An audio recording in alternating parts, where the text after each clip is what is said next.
Lebanon football. The last 20 years, we've had a lot of dedicated people that have understood our direction. It's about a focus. It's about everybody being on the same page. It all began with standard. The standard, very simply, is that we have to measure up to what we have set forth right in front of us. Matters. Every single detail matters. Row. Every person has got to be rowing in the same direction in order for success to take place. Win today. We have to have a focus of winning right now, today. All in. Everybody's got to be all in. Tonight, Yellowjacket football, we're all in.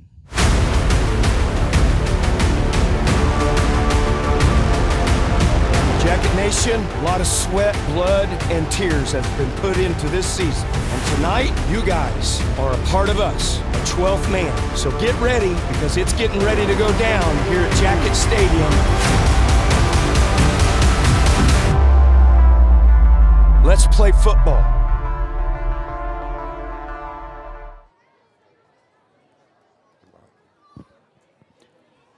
LEB TV presents Lebanon Yellowjacket football. It is homecoming 2024 tonight from Yellowjacket Stadium. And tonight, LHS takes on the Springfield Glendale Falcons, along with Shane Edson, Kevin Stubblefield. And it's great to have you along on a beautiful night for high school football. Not a cloud in the sky. It's going to be about 65 degrees at kickoff as the Yellowjackets march right on down the road to week number 8 of the high school football season tonight in Central Ozark Conference play as they go up against the Glendale Falcons. Jackets come in tonight having won 3 out of 4, and they take on a Glendale football team that's 2-5, but they have recent victories over Waynesville and Ozark in the last 2 weeks after 5 straight defeats to start out the season to Neosho, Willard, Carthage, Joplin, and Kickapoo. The Yellowjackets homecoming tonight, and the homecoming royalty includes Degan Woods, also Addie Redman, Elsie Shadle, Isabel Fry, and Morgan Durbin. And the homecoming king candidates are Braden LaMontagne, Abe Allen, Bronson Rhodes, Blake Kaufman, and Jax Glendenning. Shane, you've been right in the midst of all the activities that have been going on this week, so a special night for Lebanon High School and the alums that come back tonight for this football game. That's right, Kevin. And this broadcast is produced and distributed independently by LEB TV. LEB TV is not affiliated or endorsed or sponsored by Lebanon R3 schools. The announcer of this broadcast and employees of LEB TV are not representatives of Lebanon R3 schools. The views and opinions expressed by this broadcast do not necessarily reflect those of Lebanon R3 schools or its staff. So we're live here on LEB TV here at Jacket Stadium for homecoming night, as the homecoming theme is Night in Hollywood. And what a great week it's been, Kevin. Right in the midst of it all with the Wednesday night with the homecoming parade downtown Lebanon, right there on the right in front of Mel's there for the broadcast, that homecoming parade. And then the homecoming pep assembly today with a mattress game. They had a mattress game, and that was a lot of fun. And then the LHS Alumni Association homecoming celebration at the Plaza was earlier this afternoon. As we said, weather couldn't be any better. It is conducive to mid-October football tonight. Not a cloud in the sky, and going to be beautiful conditions tonight as the Jackets take on the Glendale Falcons. Lebanon has dominated this series with the Falcons in recent years, as Lebanon has really taken it to Glendale. The Falcons 20 all-time against Lebanon. That goes back to their first meeting of this series in 1974, but Lebanon has won the last 9 going back to 2017, including a dramatic win 2 years ago on a last-second field goal by Rhett Rhodes as the Jackets won at Glendale by a score of 31-28. Frank Tristan is the new head coach at Glendale. He graduated from there in 1999. He played football and baseball at Evangel, and he was the head coach in college at Southwestern Assemblies of God University from 2015 to 2017, and also at Western New Mexico from 2018 to 2020. And his record at the collegiate level was 21-33. He spent the past 3 seasons at Willard, where he and the Tigers were 7, 27. And again, Glendale comes in tonight with a record of 2-5. They're Class 5 District 6, Lebanon Class 5 District 5 under Coach Will Christian. The Jackets averaging 27 points a game, allowing 28. Coach C is 139-79 at Lebanon in his 20th season, and 175-89 in his 25th season all-time in coaching at the high school level. And he is 17-6 all-time against Glendale going back to 2005.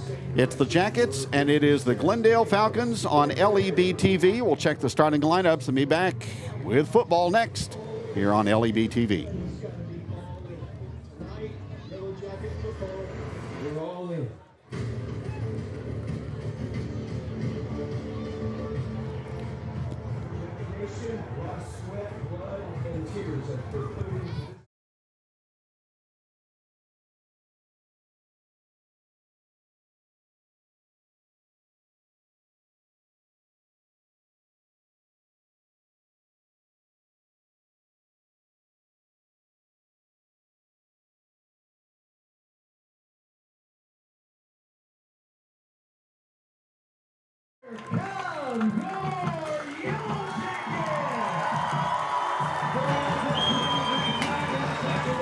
And here they come, your 3-4 Lebanon Yellowjackets for homecoming night here at Jackets Stadium.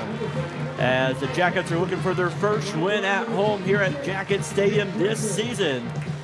Starting on offense will be left tackle 72 Hayden Perkins, right tackle junior number 66 Jake Redmond, left guard number 56 Tommy Jennings Jr., senior right tackle 55 Kason Woods, at center a junior 51 Eli Jackson, and at tight end a senior number 45 Mason Hendricks, with the kicker junior number 42 Rhett Rhodes, and at fullback senior number 36 Jax Blendedy.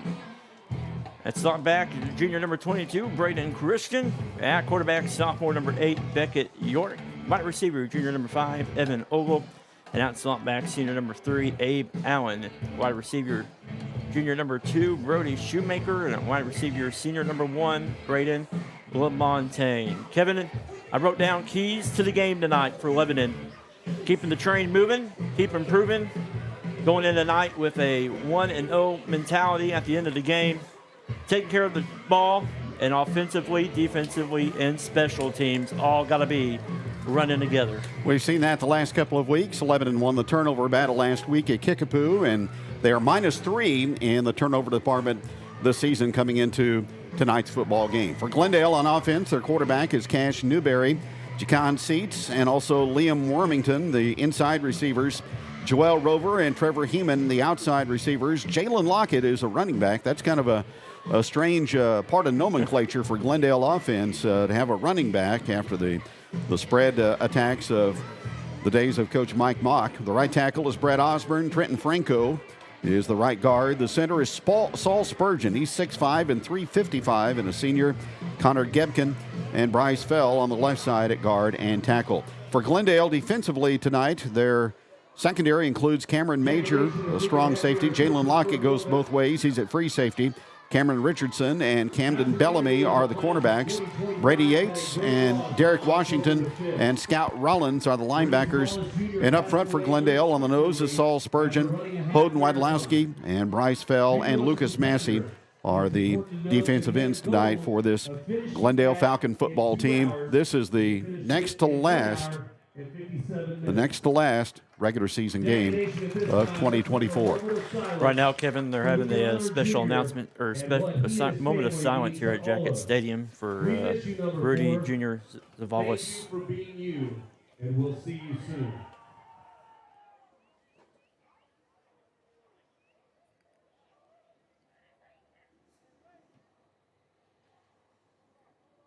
Thank you. And thank you, Jack. Kevin, you talked with Coach on the Jacket Talk on LEB TV, and just how this community has gathered around this the students here, the student athletes here at Lebanon High School, and Junior Zavalis had his funeral this past Monday, and tonight coaches are wearing white ribbons, and the 4 stickers will be on the helmets of the Jacket football players tonight. Last week they had the number 4 shirts that they were wearing. Yeah, Rudy Zavalis certainly will not be forgotten as his legacy leaves on. This Lebanon football team playing for him and his family as we go down the home stretch here in 2024. Again, Lebanon home next week to play host to the Waynesville Tigers, who are entertaining Kickapoo tonight. Glendale will be taking on the Nixa Eagles. So the Class 5, District 5 standings start to come into a little bit more focus, and you try to kind of organize in your mind what potential matchups would be like. As it stands right now, Lebanon at number 4 would have a home game against number 5 Rolla the first week of district competition. Camdenton has a big game tonight with Capital City.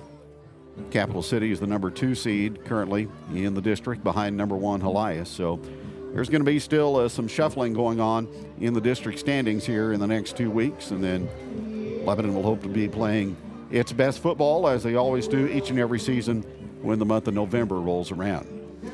Gentlemen, feels good to be up here, right? It is, Ramsey. Hi, How Ramsey. are you? Our I'm producer, good. Ramsey Stewart, joining us here on LAB TV. We got a little treat for the folks here. Yeah, we do. We got, I want to introduce a new setting we got, and it's called the Ginger Wellness Press Box Cam. Say hello, fellas. Hello, everybody. Thank you for tuning in tonight.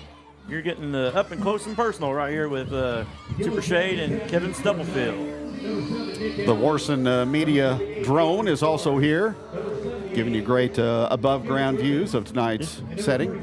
Yeah, it had a great view at the parade. You know, I went back and watched the parade, Kevin. I did too.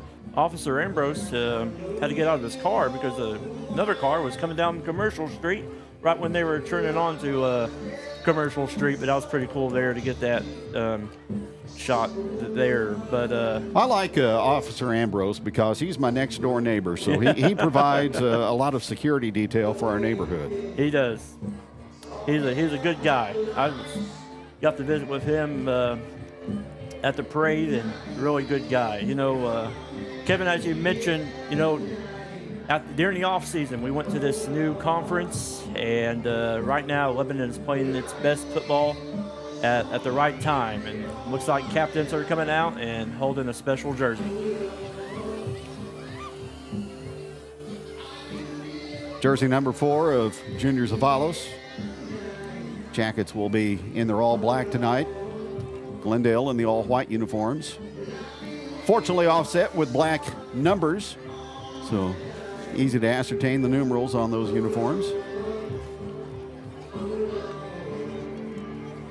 No, Kevin, you talked about Glendale. They revamped their offense, more of a traditional spread look. They got multiple threats. Number 9, Jalen Lockett, their junior running back. He's a stud. They got a returning quarterback, number 17, Cash Newberry, is a junior. And 2 receivers that are targets, number 11 and number 14. But Yellow Jacket defense, they'll play disciplined football, fly to the football and apply pressure, and hopefully cause some turnovers. Cash Newberry, a veteran quarterback for this Glendale football team. He's 86 of 150 through the air for 1,335 yards, 12 touchdowns, and he's thrown 8 interceptions coming into the football game tonight. Jax Glendinning now the all-time leader in all-purpose yardage on offense in Lebanon football history. He's rushed for 1,446 yards with 17 touchdowns through the first 7 weeks. Kevin, a player that I'm looking forward to watching during this game is our sophomore quarterback, Beckett York. You know, Coach Christian talked about how he is a sophomore, but right now he is playing like a junior. And come district time, he might be playing like a senior. You know, he's had only 1 interception, and he's completed half of his pass attempts, and he's a multiple quarterback. He can run the ball, he can throw the ball, and he can hand it off to Jax Glendinning. He is making steps and strides each and every week, as you say. Brian Swino and Levi Collins with our LEB TV crew down there to document the pregame coin toss. Glendale has won. They have deferred to the second half, so Lebanon will get the football and go on offense first. Our officials tonight, the referee is David Vaughn. Bob Bound is the umpire. Campbell Heffman is the back judge. The head linesman is Jake Ewing. James Christopher is the back judge for tonight's Central Ozark Conference football game tonight here at LHS.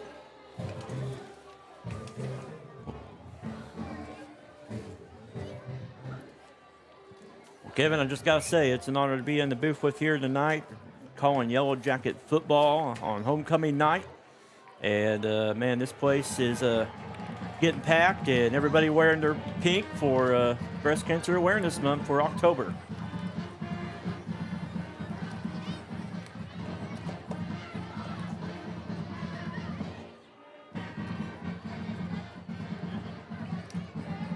Of course, the Falcons and Lebanon, former members of the now abolished Ozark Conference. They were absorbed by the COC, along with Waynesville and Kickapoo. Central and Parkview are non-football playing members in the COC. We'll see them during basketball season. Trevor Heeman is the kicker.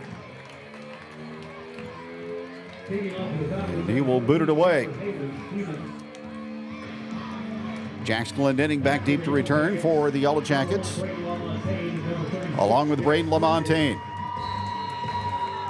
Great night under the Friday night lights here on LEB TV. Great to have you along, and there is a short kickoff by Heeman, and it's going to be fair caught at the 35-yard line by Braden Christian of the Yellow Jackets, so good field position for LHS to start things off.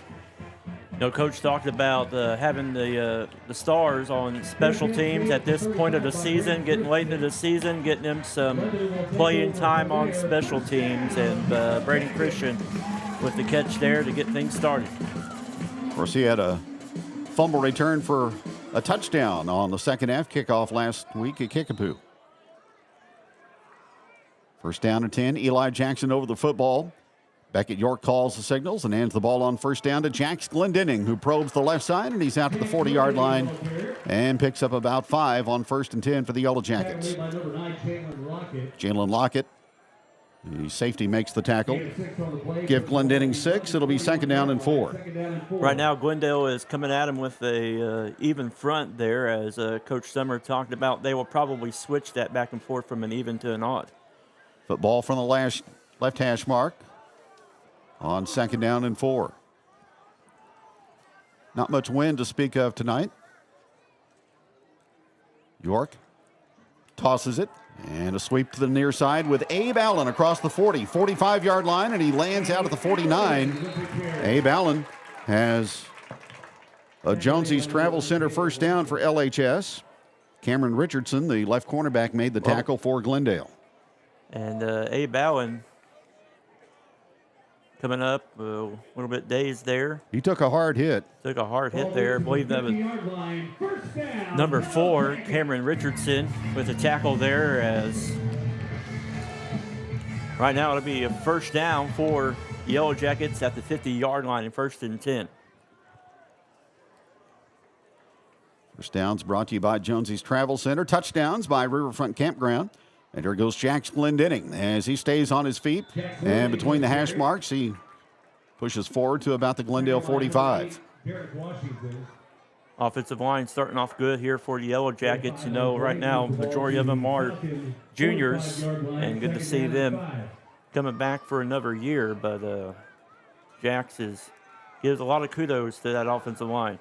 LaMontagne now in the right slot position. He goes in motion. Now we'll reset. Second and 5, Lebanon at the Glendale 45 on this opening drive. York hands off to Glendenning. This time he breaks a couple of tackles. He's free in the secondary and rambles down to the Glendale 28-yard line. A touchdown-saving tackle by the Falcons. Scout Rollins, the strong side linebacker. Otherwise, Glendenning was in zone bound. And a flag is down back at the 40. And the Jackets are retreating, so this is coming back.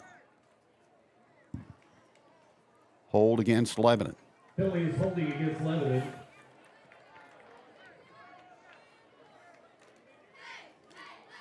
So that wipes out a 17-yard run by Glendenning. Behind the sticks here for the Yellow Jackets early. Philly moves the ball back to the Lebanon 49-yard line. Second down 11. So second down and 11. Ball just shy of midfield.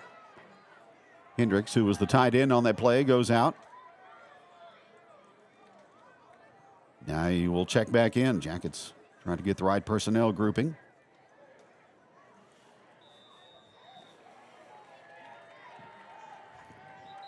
Play clock down to 8.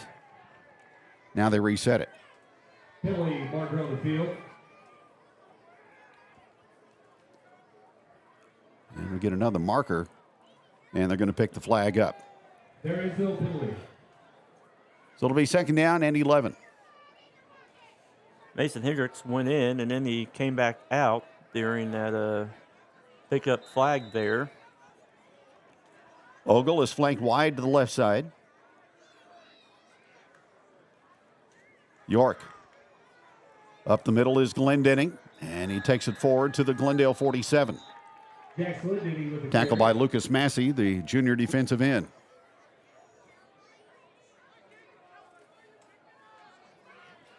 So a gain of 4. That brings up third down for Lebanon. Coach Summers talked about earlier today having that defensive line front for Glendale. That's something that they rely on defensively. Third down and 6. Glendenning. And he, with second effort, gets to the Glendale 40. We'll see if they allow forward progress to that point. They're going to put it at the 41, just a little bit short of the first. Fourth and 1 for the Yellowjackets coming here at the 41-yard line. Jackets 71% on fourth down conversion so far this season. On fourth and short, it's going to be Glendenning with the Jonesy's Travel Center first down as he cyclones his way all the way to the Glendale 29. He picked up 12 and a first and 10 for Lebanon. Tackled by number 3, Camden Bellamy. Lebanon moves the chains. 29-yard line, first down. Number 3, Camden Blummy with the tackle there for the Falcons.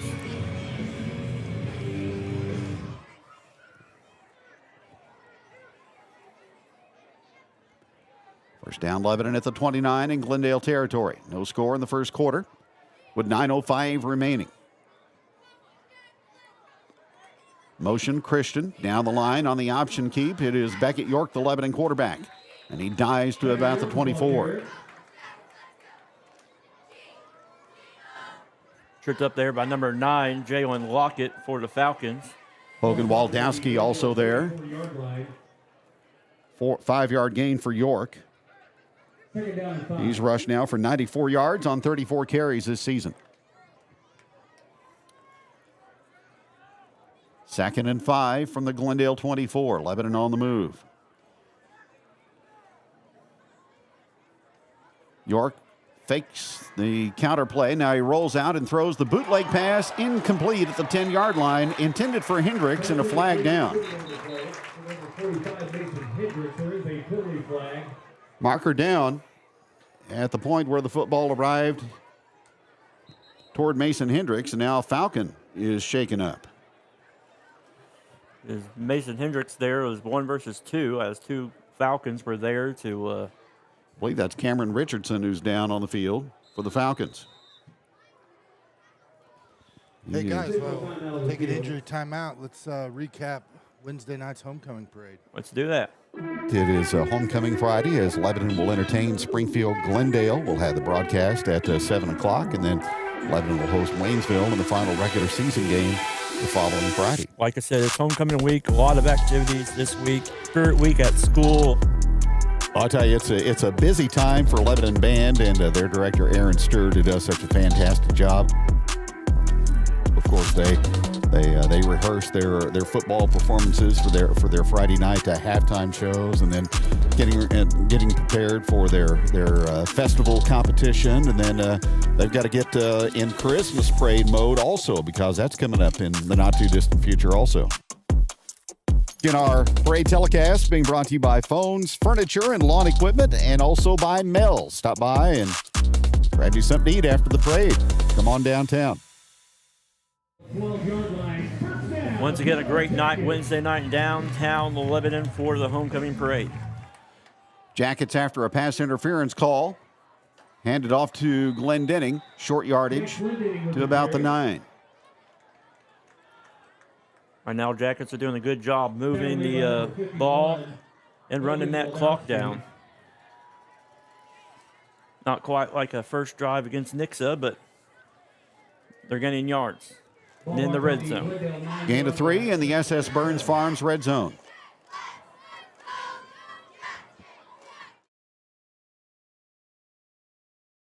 His way down near the 4.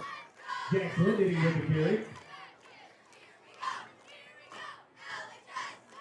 bring up 3rd and short for Lebanon.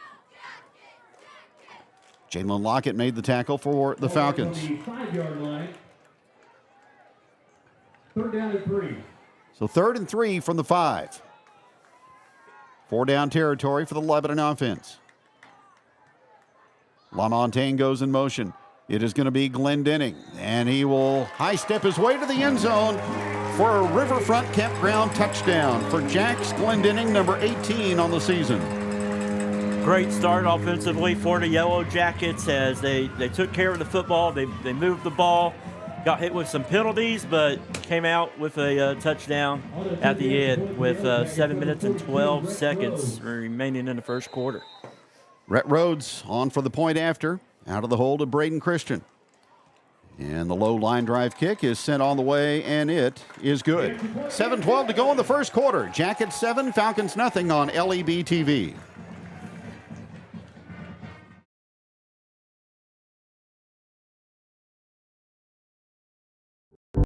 At Heritage Bank of the Ozarks, we are committed to our neighbors.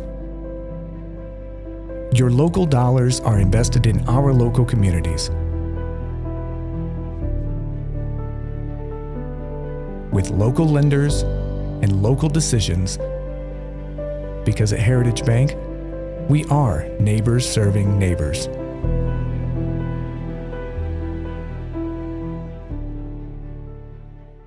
If you're in need of a reliable roofer, look no further than D&K Roofing. Locally owned and serving Lebanon and the surrounding areas for 20 years. D&K Roofing specializes in residential roofing, offering both shingles and metal options. Licensed and insured, they also handle soffit and fascia repairs or replacements, storm damage, and gutter cleaning. With a reputation for 5-star service and exceptional work, you can trust D&K Roofing for all your roofing needs. Find us on Facebook to stay updated or call 417-718-5450 for a free quote today. All right, great shot there of the LHS cheerleaders as we are back here at Jacket Stadium for homecoming. Rhodes will kick it off. From the 11-yard line, it's Rover on the return and stops shy of the 25. Jackets get down in good shape on kick coverage. Eichert Meiser among those in on the tackle. A lot better start there for the kick coverage team for the Yellowjackets. As we'll see him defensively right here, as I said, play disciplined football, fly to the football, apply pressure, and ramp up. And defensively, Lebanon should be good tonight. Trips to the left side for the Falcons. Out of the pistol on first down. The snap goes to Newberry. Fakes right, now rolls right and throws, and incomplete. Over the head of the intended receiver, Jalen Lockett up the far sideline in front of the Glendale bench. Returning starter for the Falcons and number 17, relying on his lineman to give him some time there in the pocket. But incomplete pass there for the Falcons. Ran the wheel route with Lockett coming out of the backfield. It'll be 2nd and 10. 7-0 Jackets here in the first quarter. Again, 3 receivers to the field side. There's the snap to Newberry. He again will roll right out of the pocket, and he gets greeted rudely and tackled at the 27-yard line by a couple of Jacket defenders. So Newberry, nobody open to throw the ball deep, so he tried to run it, and Mason Hendricks and Baylor Smith were there to make the stop. Applying pressure right there. That's what the Jackets need to do. The whole game right there is keep an eye on that QB and make sure you don't get away from him. 3rd down and 8 for the Falcons. Actually, we'll call it 9.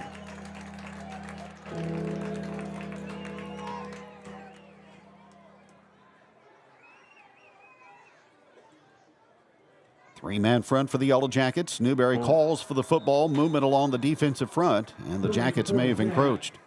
Yeah, the Jackets are going to help the Falcons here. Get them some extra yards. It'll still be third down. As we talked about the Falcons' defensive front, Lebanon's defensive front loves to apply pressure to get after the quarterback, and it's got a little antsy there, but they'll regroup right here. Third down and 4 from the 31 for Glendale. Newberry claps his hands, gets the football and throws, and the pass is complete. And giving up first down yardage after the reception, though, was Brady Yates. He had it at the 35, and then he backtracked a bit. So the Falcons are going to face fourth down.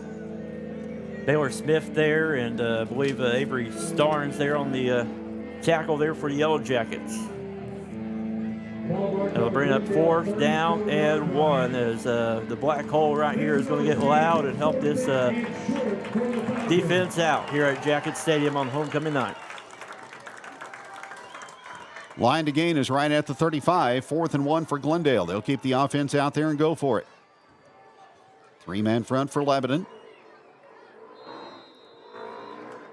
And Glendale was looking to draw the Jackets offside, and now they're going to call a timeout with 5:16 to go in the first quarter. Lebanon 7, Glendale nothing. Back in a moment on LEB TV. Looking for your dream home? Trust Century 21 Laclede Realty, Lebanon's #1 real estate office, to guide you every step of the way. With our expert agents and unmatched local knowledge, we make finding your perfect home as exciting as a Yellow Jacket touchdown.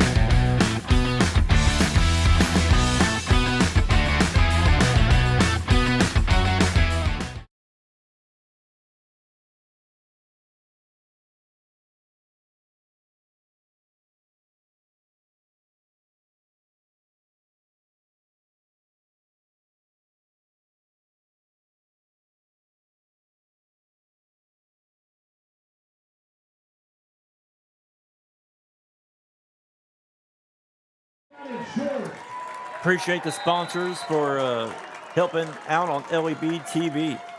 4th down and 1. It is Lockett with a right side run. This is going to be close. I think he got it. They're going to give him the 35 as he swept to the right side.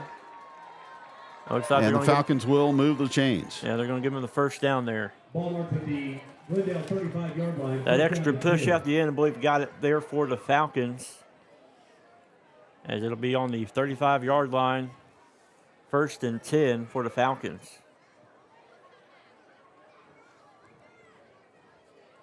Jackets drove 65 yards in 10 plays on their first possession to score on a Glendinning run. 1st down and 10, Glendale from their own 35. Snap to Newberry. Takes a look, and he throws it long down the left sideline, and this is going to go for a touchdown. Behind the defense and romping to the end zone, Joel Rover, as he scores on a 65-yard heave from Cash Newberry. Threw it right in there, right to him there, and great throw there by the 17 of Cash Newberry, a returning quarterback for the Falcons. His 13th touchdown pass of the season, the 3rd for Joel Rover, and Glendale an extra point away from tying the football game. On to set the extra point for the Falcons, number 14, Trevor Heeman. Trevor Heeman to try the PAT.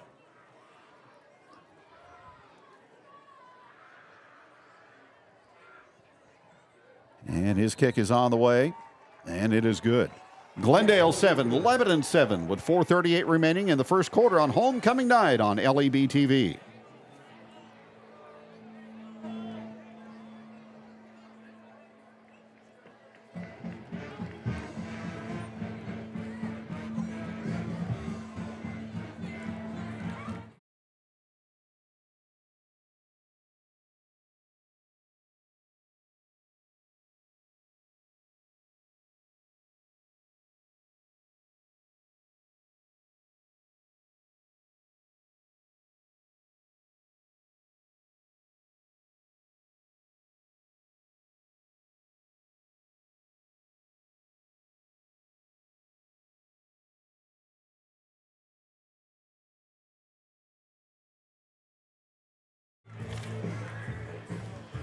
All right, back here at Jacket Stadium on homecoming night with 4 minutes and 38 seconds remaining in the first quarter. It's a tied ball game, Lebanon 7, Glendale 7.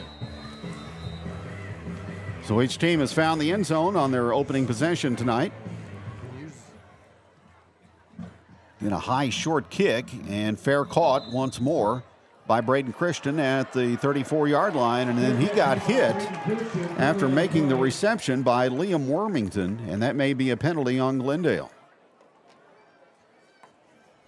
Kind of what seemed to be, from our vantage point, to be incidental contact, but nevertheless, there was contact with Braden Christian. We'll see if they enforce the penalty. I wonder how Trevor Heeman is on the golf course with a pitching wedge, because with his leg, he does a pretty good job. Personal foul against Glendale. So Lebanon will start near midfield on this possession. Once again, I want to give a shout out to our producer, Ramsey Stewart, working hard the past couple of days as getting some sponsors back on to LEB TV, and bear with us on the technical difficulties as we are trying to get everything switched over to LEB TV. But Ramsey, you're doing a fantastic job. 1st and 10, Lebanon, just shy of midfield at the 49. Christian goes in motion. Hand off to Glendenning. Puts that foot in the ground, cuts back, and he's got substantial yardage inside the Glendale 45. Down to about the 41-yard line. Jalen Lockett on the tackle for the Falcons. 7 yards on first down for Jax Glendenning. Once again, that's what we just got to keep on doing, is Pound the rock. Pound the rock and move that ball down the field. 2nd and 2, passing situation here for Brian Summer if he would want to dial something up. Jacket ground game effective as always. Here comes the pass with York. You called it, Kevin. He throws on the out route, and it's complete down to the 30-yard line to Braden LaMontagne for the Jonesy's Travel Center first down. Look at you, Kevin. You're sounding like a Tony Romo out there, calling plays before they happen. Well, when you watch Brian Summer for as long as I have, you kind of get in tune with what his thought process is. Very impressed. I talked about it before the game with Beckett York, coming into the season, the situation that he did, and then carrying this team at quarterback, and the seniors just surrounding him. Very encouraging to see as a fan. 1st and 10 from the Glendale 29. Glendenning hit in the backfield and falls forward for a short gain on first down before Derek Washington, the middle linebacker, 6', 200, made the stop for the Falcons. I wonder if that was in the scouting report for the Falcons on our offense, is that throwing game, because they know that we can run, but Beckett York just keeps on getting better there. But got to keep feeding Jax Glendenning in those slots of Braden Christian and Braden LaMontagne. No gain, 2nd down and 10. Glendenning hauls the mail inside the 20, down to the 19-yard line near a first down. Mason Hendricks, the tight end on the right side, helping to pave the highway. They'll spot it at the 20, just short of the first down. Jax Glendenning, a homecoming king candidate for homecoming coronation for halftime tonight. Looking for a big night here at Jacket Stadium. 3rd down and 1. Falcons are in the neutral zone. Bryce Fell, the left defensive end, looked like he jumped prematurely. That'll be Jonesy's Travel Center first down to put Lebanon back in the SS Burns Farm red zone. Bryce Fell, a senior defensive end for the Falcons there. As it still looks like they're still giving us that even look there on the front line of the defense for the Falcons. First down from the Glendale 15. Tied at 7. 2:30 to go in the opening period of play. There's a busted play as York was looking to toss it, so he'll have to eat it for a loss back to about the 18. Jax was right there, ready for the pitch, but I just don't think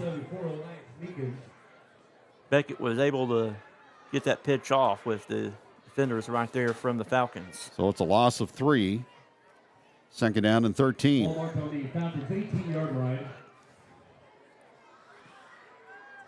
Less than 2 minutes remaining in the first quarter. Brody Shoemaker is deployed to the right side. Second man through on the handoff is Glendenning. And he knifes his way to the 10, to the 5, and into the end zone for another Riverfront Campground touchdown from 18 yards out. I love to hear Jack's Glendenning and Riverfront touchdown. Glendenning finds the promised land for the second time tonight. He now has 19 rushing touchdowns this season. Jackets 2 for 2 in touchdowns on their opening possessions tonight in the first period. No. Here's Rhodes with a point after, and it is up and it is good. Jackets 14, Falcons 7, late in the first quarter on LEB TV.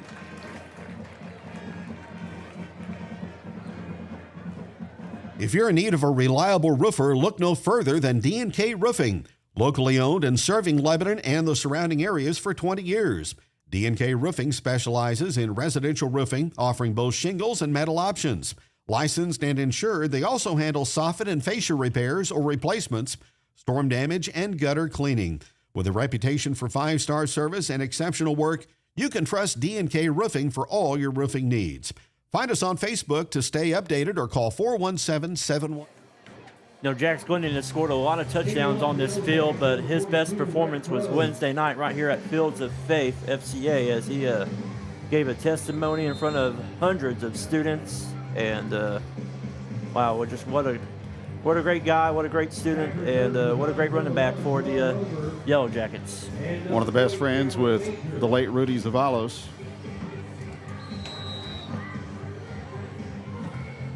And he has Lebanon in front tonight in this football game, 14-7.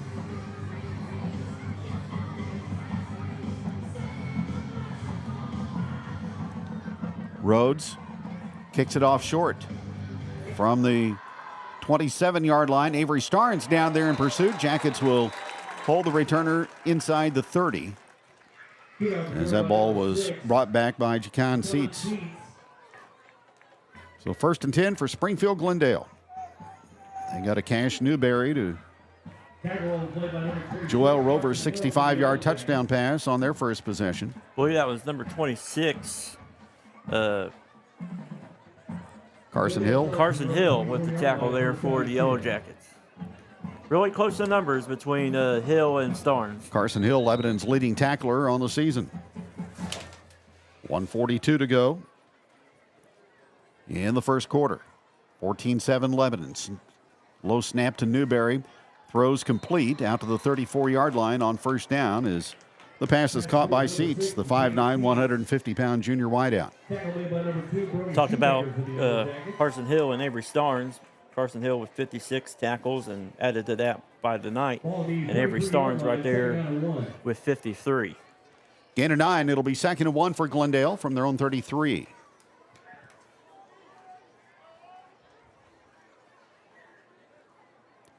Newberry out of the pistol. Looks and throws down the middle. Leaping catch is made at the 50-yard line and on his way for 6. Breaking away and going to the end zone for the touchdown for the Falcons is Cameron Richardson. Starting defensive back, a wide out there. And they hit him on the quick look in over the middle, and there was no catching him as he goes to the house on a 67-yard run after the reception for the Glendale Falcons.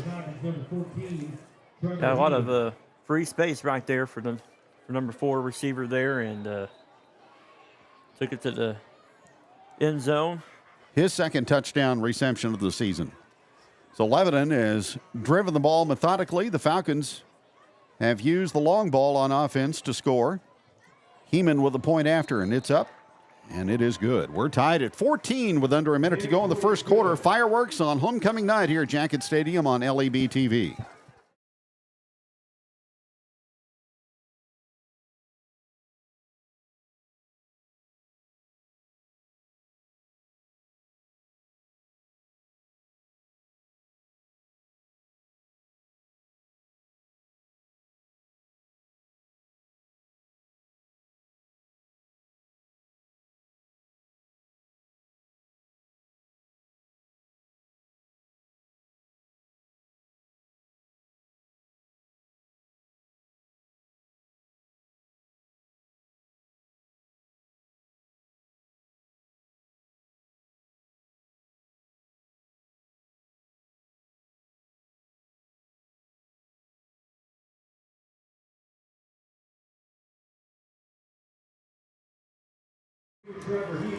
Back here at Jackets Stadium with less than a minute to go here in the first quarter. You know, we saw Cameron Richardson shaking up playing pass defense earlier, but he was able to come through that all right and on the receiving end of a 67-yard touchdown strike from Cash Newberry. Jackets will fair catch the kickoff this time a little bit deeper. Back at the 25-yard line by Austin Yeakel. They will put it at the 26. Third offensive possession upcoming for LHS.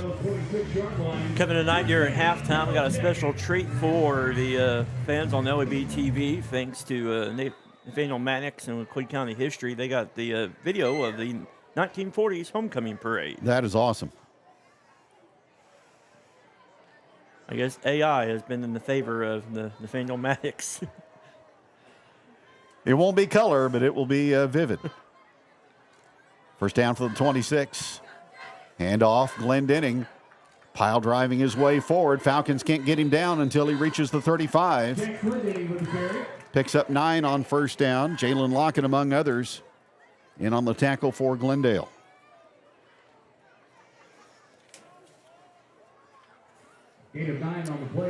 Second and 1 for Lebanon. Maybe the final play of the first quarter.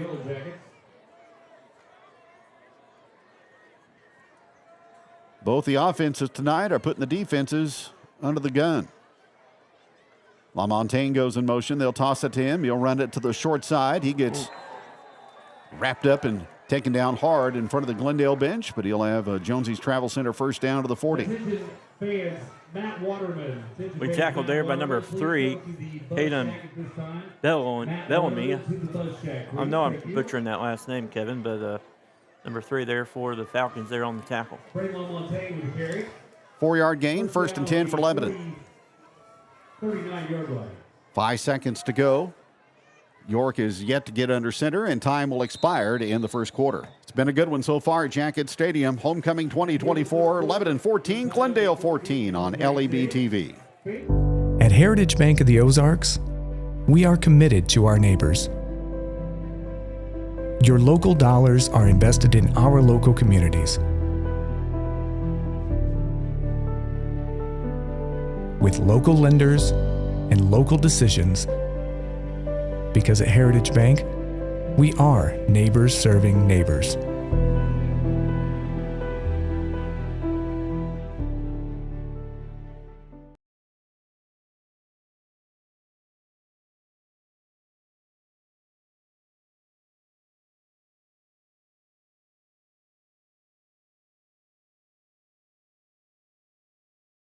With breast cancer. She is currently traveling to Springfield every day to receive radiation treatments. She will continue this for 3 weeks. After that, God willing, she will be cancer-free. Phyllis Samsberg being recognized tonight on Breast Cancer Awareness Night here at Jackets Stadium. They will honor Lebanon soccer coach Matt Jernigan also tonight for his 100th career victory. Jackets run the football off the left side with Glendenning, and he will be off to the races. Glendenning, 30, 25, 20, at the 10, at the 5, and he outruns Bellamy to the end zone. Glendenning, a cross-country run of 61 yards, but there is a penalty flag down back in this direction.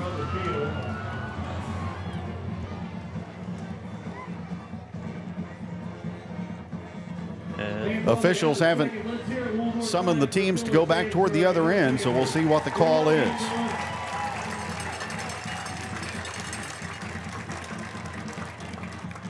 Personal foul, and it's an illegal block against Glendale, so the touchdown for Glendenning will stand.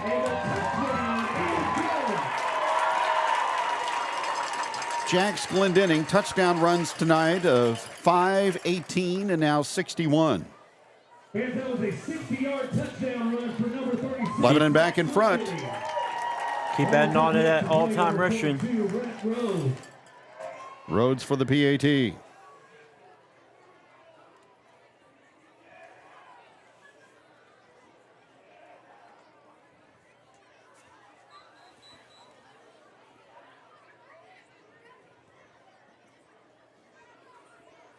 So 3 plays and 74 yards in 48 seconds for the Jackets.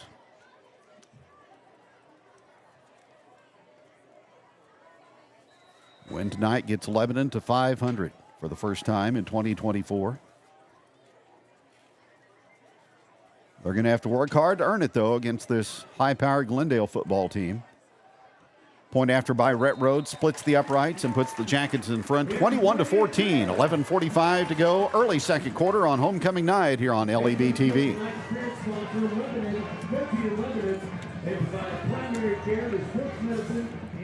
Looking for your dream home? Trust Century 21 Laclede Realty, Lebanon's #1 real estate office, to guide you every step of the way. With our expert agents and unmatched local knowledge, we make finding your perfect home as exciting as a Yellow Jacket touchdown.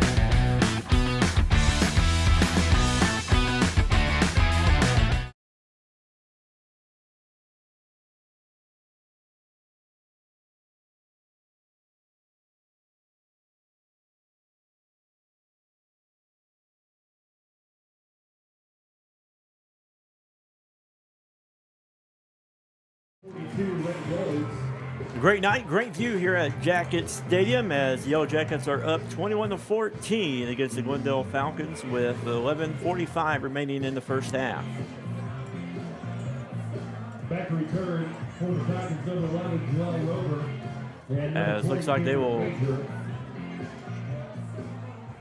Going to assess that penalty on the kickoff, so Rhodes will kick it from the 45 in Glendale territory.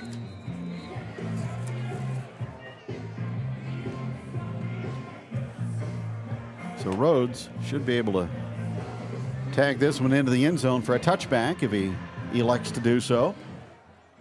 He puts his leg into it, and then it will sail into the end zone for a touchback, and the Falcons will put the football in play at their own 20. Right now, it looks like, Kevin, we're shooting for a basketball score at the end of this one, but hopefully 14 will stay on the scoreboard for Glendale, but so far it's just been back and forth. Jacket pass defense has been tested so far by Cash Newberry. A couple of long TD throws to Rover and to Richardson. First down, Glendale from the 20. Ball in the middle of the hash marks. Couple of runs by Lockett, everything else through the air. Newberry throws, and the pass is complete on the far side. And navigating his way out across the 30 to about the 34-yard line. Yardage after the catch by Joel Rover, and a Glendale first down. Brody Shoemaker there for the Yellow Jackets.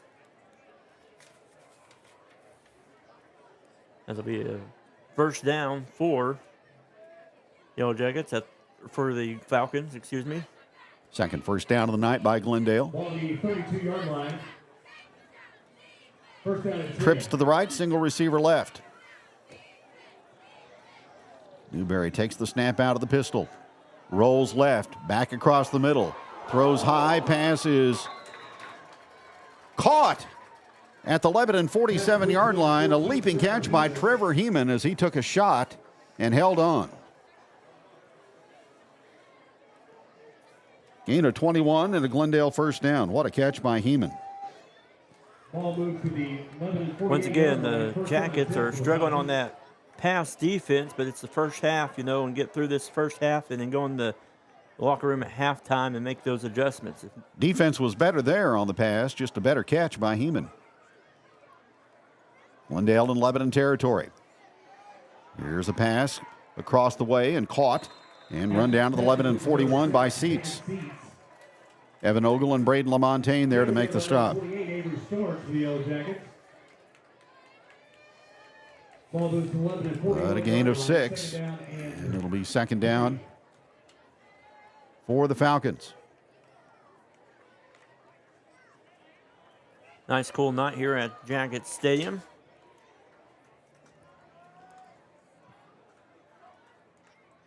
Newberry calls for the football, hands it to Lockett. He will burst through a hole on the right side and get a Glendale first down. Carson Hill trips him up. Not until he reaches the Lebanon 37. So Lockett with a first down run for the Falcons. First down and 10 for the 21-14 Lebanon with just over 10 to go in the first half. We'll have all the homecoming festivities at halftime this evening. Lebanon marching band. And again, a trip down memory lane. Here's a pass over the middle and incomplete. LaMontagne upends the intended receiver, Joel Rover. Also at halftime, Kevin, they're going to recognize boys soccer coach Matt Jernigan for his 100th win in the boys program and 200th win between the boys and the girls. Ball remains on the Lebanon 37-yard line. Second down and Second and 10, Glendale at the Lebanon 37.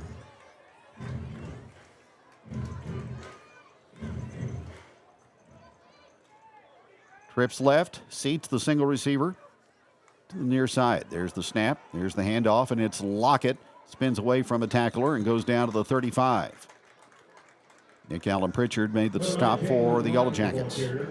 Gain of 2 for Jalen Lockett. He has rushed for 398 yards now on the season. Big third down right here for Yellowjackets as PA announcer Justin Shadle trying to get this crowd fired up to get behind this defensive line for the Jackets. Third down along 7.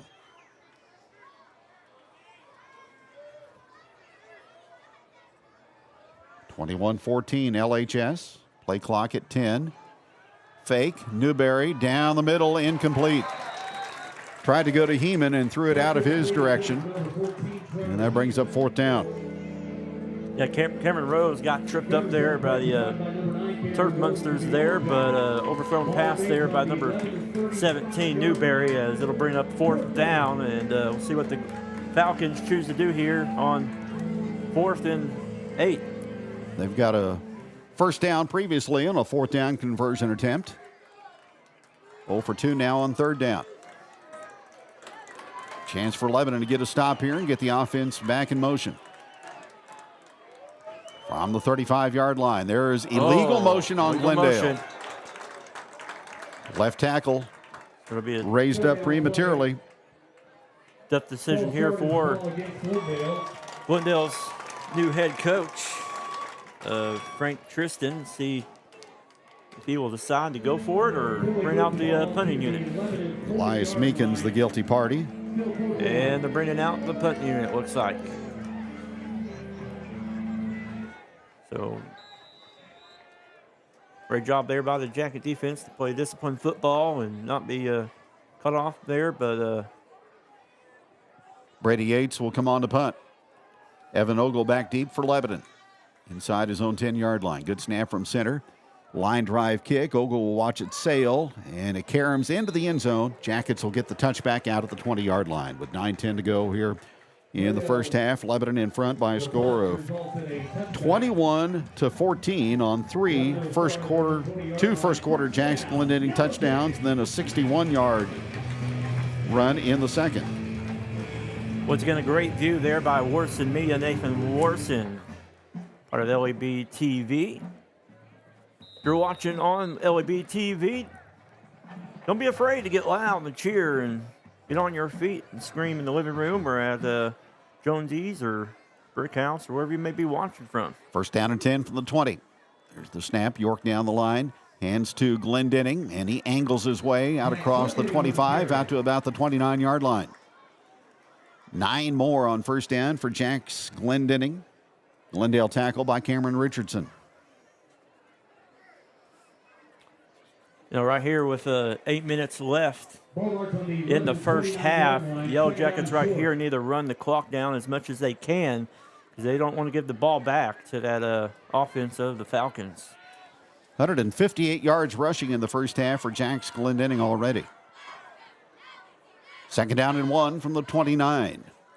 York fakes the option. He'll keep it. He'll have a Jonesy's Travel Center first down as he spins his way out to about the 34. Lucas Massey, the defensive end, made the tackle for the Falcons. Gain of 5, first and 10, Lebanon. Scott Rollins there, number 5 for the Falcons, trying to rip that ball out of the hands of Beckett York, but Beckett York able to keep that football in close and hold on to it. Falcons put 4 on the defensive front. Glendenning off the left side, out across the 35 to about the 38. Massey another tackle for the Falcons. They'll give Glendenning an extra yard to the 39, so he picks up 5. Ball at the 11 to 39-yard line. Lucas Massey, a junior for the Falcons. Second down, long 4 for the Yellowjackets. Shoemaker, the tight end, on the right side. Mason Hendricks tight on the left. So running formation as Glendenning will carry it again and out near the first down. Jack Glendenning with the carry. Massey again in on the tackle for the Falcons. Should be a Jonesy's Travel Center first down to the 44 for Jacks. Offensive line once again doing an outstanding job, just to get those defensive linemen out of the picture just a little bit so they can get up the field to get after those linebackers. 7:18 to go in the first half. Lebanon 21, Glendale 14. Snap to York. Down the line. He'll carry it after faking the pitch. York into the secondary and all the way to the Glendale 40, maybe the 39, before he's taken to the turf by Cameron Richardson. A big run for Beckett York, as he has 17 to the Falcon 39 and 11 in Jonesy's Travel Center first down. I talked about that, the offensive linemen getting in that backfield, 72 of Hayden Perkins and 51 of Eli Jackson going deep in the Falcons' backfield to get after that secondary for the Falcons. Shoemaker split right and Ogle to the left on first down. It's going to be Glendenning again. He gets hit hard at the point of attack and taken back north that time by a couple of Falcons, including Brady Yates, the weak side linebacker. Glendenning to the 36 for a pickup of 3. It'll bring second down and 7 up. Jackets up by a touchdown, 21-14. 6 minutes remaining. Second and 7. Ball on the left hash mark. Rocket toss. This time it is LaMontagne with a left side run to the Glendale 32. Tackle by Camden Bellamy for Glendale. He's 130 pounds, and he's a willing hitter in that Falcon secondary. That's the same size as Ramsey Stewart, 130 pounds. Right, Ramsey? You 130 pounds? 330 pounds. 330 pounds. That was 200 pounds off. Third down 3 from the Glendale 32.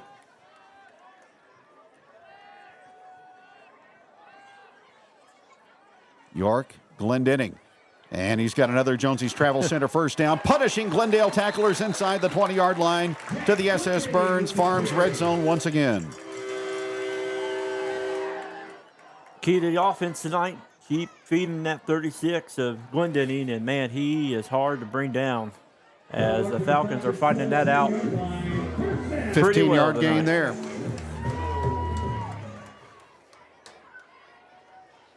Jackets just pounding the football. 5:16 remaining in the first half. Lebanon to trying to capitalize and go up by 2 scores. I'd like to see a little bit more time ran off the clock here for the Jackets, but the score looked good as well. Glendenning again. Probes his way down to about the Glendale 10. Still on his feet as they blow the whistle. And in the play there, Jalen Lockett made the tackle for Glendale along with Derek Washington. Shout out to our buddy Levi on the sidelines. Yeah, Levi Collins. I don't know if he's been fed yet. He's missed 2 good meals. Yeah. From Mel's? Yeah, first week tacos. This week, Mel's took care of the linemen and fed him some big burritos. Levi could stand to consume some of my meals. From the 13-yard line. Here's York. He's going to run it again left side. Breaks a couple of tackles inside the 10 down to about the 6. 51, Hogan Waldowski on the tackle for Glendale. Yellowjackets need to be in no hurry to get up to that line right now. They need to let that play clock go down as much as it can because you don't want to get this ball back right before halftime as the Falcons will receive coming out of halftime. Jackets first and goal from the Glendale 6. 12th play of the possession.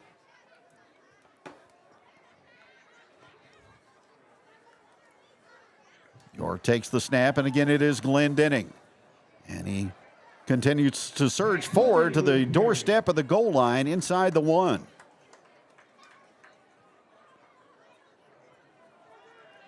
So Jax Glendenning puts the Jackets right there. Saul Spurgeon, the big 355-pound nose man, made the stop, but not after Glendenning picked up 5 more.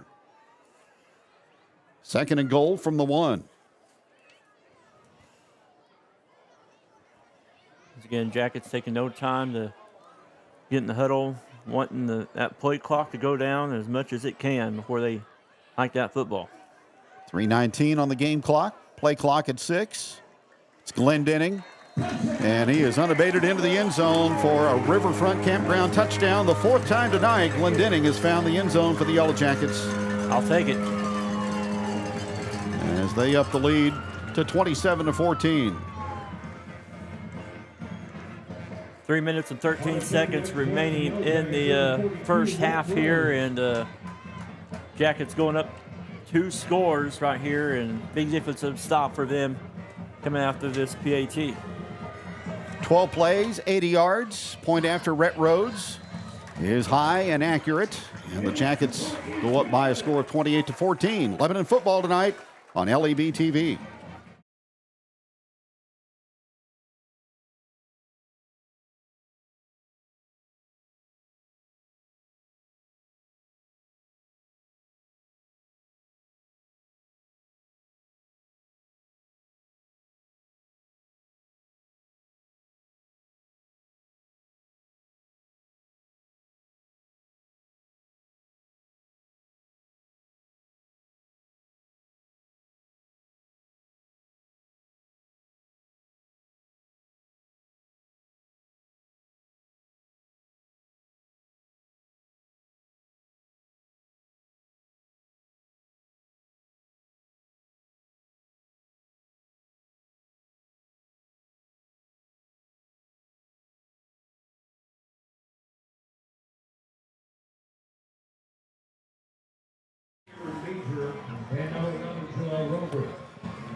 Cameron Major and Joel Rover will go back to return this kickoff from Lebanon's Rhett Rhodes.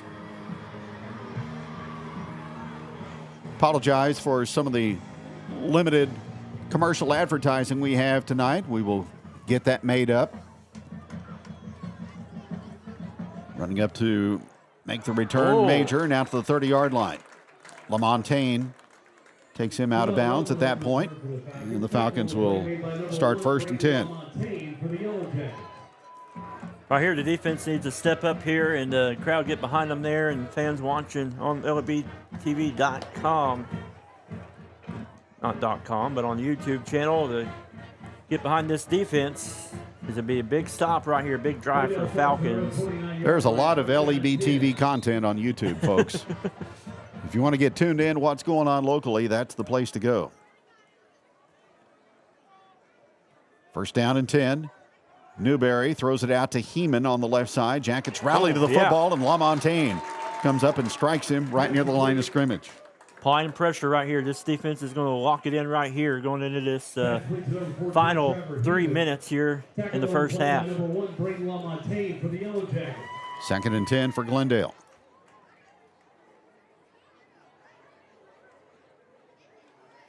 Ball marked at the Glendale 30-yard line. Lebanon up 28-14. Under 3 minutes to go in the first half.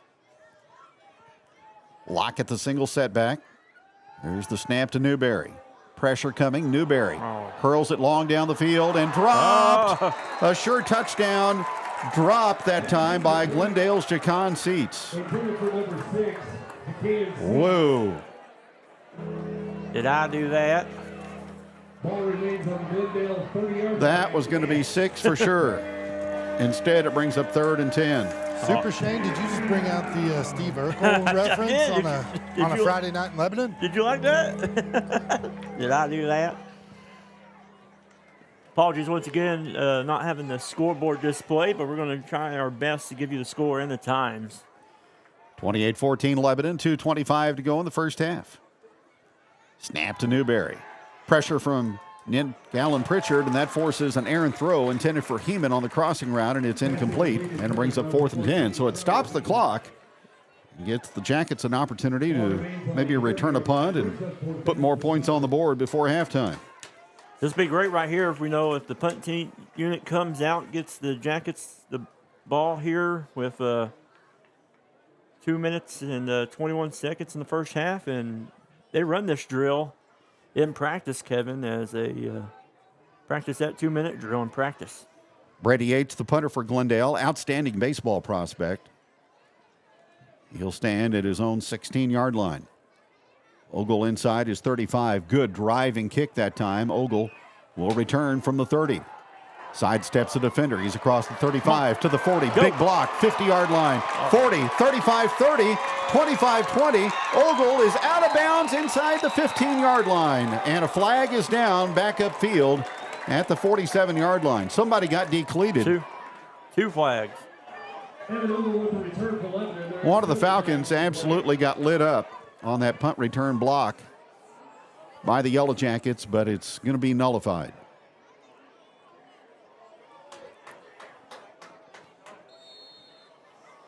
Now here's another flag that flies all the way across the field toward the Glendale sideline. So almost all the available penalty flags went down to the turf that time. Next thing to go is a hat. Targeting. Illegal block against the Yellowjackets. That flag was at the Glendale 48.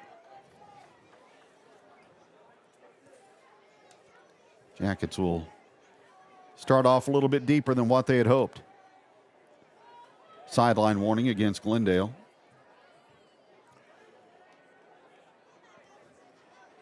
Two flags on the play, personal foul against the Yellowjackets. And sideline warning against the Falcons. So Lebanon will start this possession at their own 39. 2:06 remaining in the first half. Jackets with all 3 timeouts remaining. Leading 28-14. 39-yard line, first down, Yellowjackets. So see this 2-minute offense here for the Yellowjackets. Officials blow the play dead before it gets underway. Now here we go. 1st and 10 from the 39. Football on the left hash mark. And now another whistle blows.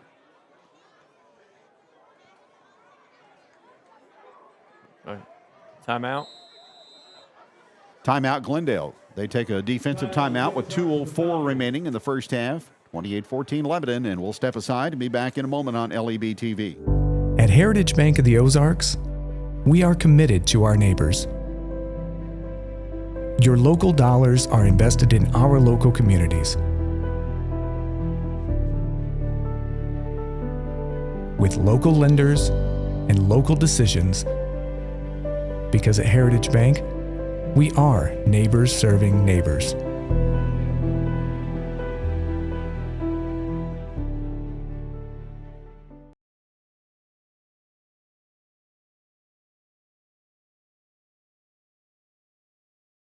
Field. 57 degrees as we approach the 8 o'clock hour here at Jacket Stadium. October night. Getting ready for halftime here at Jacket Stadium as the band will do a little short performance. Youth football tomorrow. Oh, yeah. Youth football tomorrow.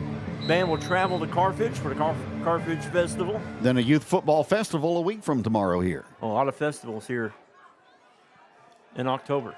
First down, Glendenning, right side run out to about the 41-yard line. We haven't made this public, guys, but I think we're going to be here for the Saturday night under the lights for the youth football fellows. Oh, that'll be great. They got a lot of stuff going on. They got passing competition, running competition, 40-yard dash competition, food trucks. Glendenning for 7. Option pitch. LaMontagne, and he gets buried back at the 45. Falcons came up that time, and Derek Washington was able to stop LaMontagne for a loss of 1. And Lebanon will call a timeout. Well, it's what we do here on LEB TV. We spotlight the student athletes, where they're in senior high or playing youth football. That's cool. And shout out to the Lebanon Lady Yellowjacket volleyball team on their 3-set win last night in Boswell Auditorium for senior night, as over the Glendale Falcons. And so that's who they are going to face in the first round of districts in Willard this coming up week. And then the softball team also played Glendale. Ended their season against Lafayette Wildwood yesterday in the district. Yeah.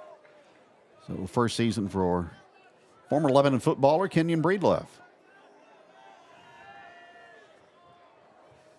After the timeout, it'll be 3rd down for Lebanon and 4 to go. Ball at the 45-yard line, 3rd down. Minute 34 on the clock. Jackets still with 2 timeouts. Here's the handoff to Glendenning. And a flag goes down at the end of the run. Glendenning close to the line to gain. We'll check out the penalty marker. Looks like Brady Yates there on the tackle. Indication is going to be a hold against the Yellowjackets.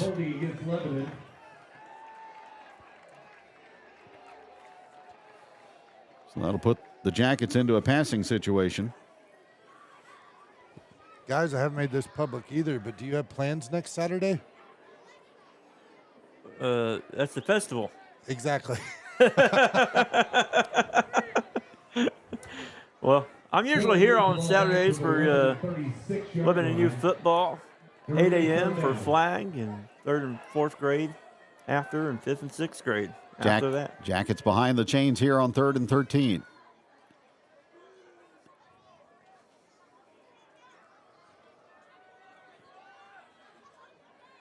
There's the snap, and York will keep it. Short gain, stopped at about the 38.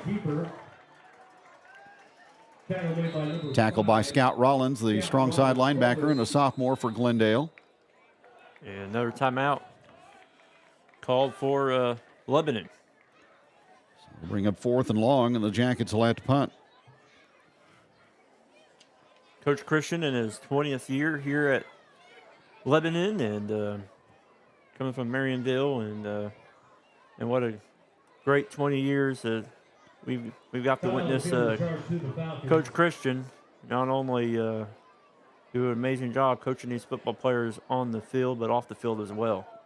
No, just a remarkable asset for the Lebanon community. We have been so blessed that he's been amongst us now since 2005. And just like he's saying, you know, this team has improved all season, has faced adversity throughout the season, and sticking together here and playing well here when everything matters. Rhodes to punt. We're just hearing too many whistles here right now, Super Shane.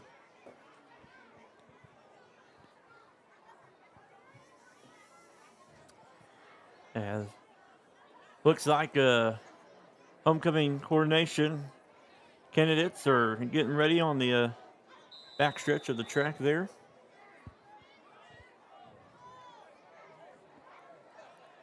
.59 seconds remaining. Good snap from center, and Rhodes will angle it left. It will bounce out of bounds near the 40-yard line. Deep to return that time was Bellamy, but he didn't have an opportunity. So Glendale will get the football. And it will be spotted. Don't forget at the 39-yard line.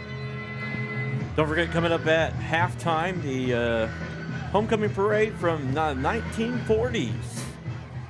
Kevin, that was in your time, wasn't it? I might have been there. Glendale will start from their own 38-yard line, 1st down and 10. At the 48, 1st and 10 for the Falcons.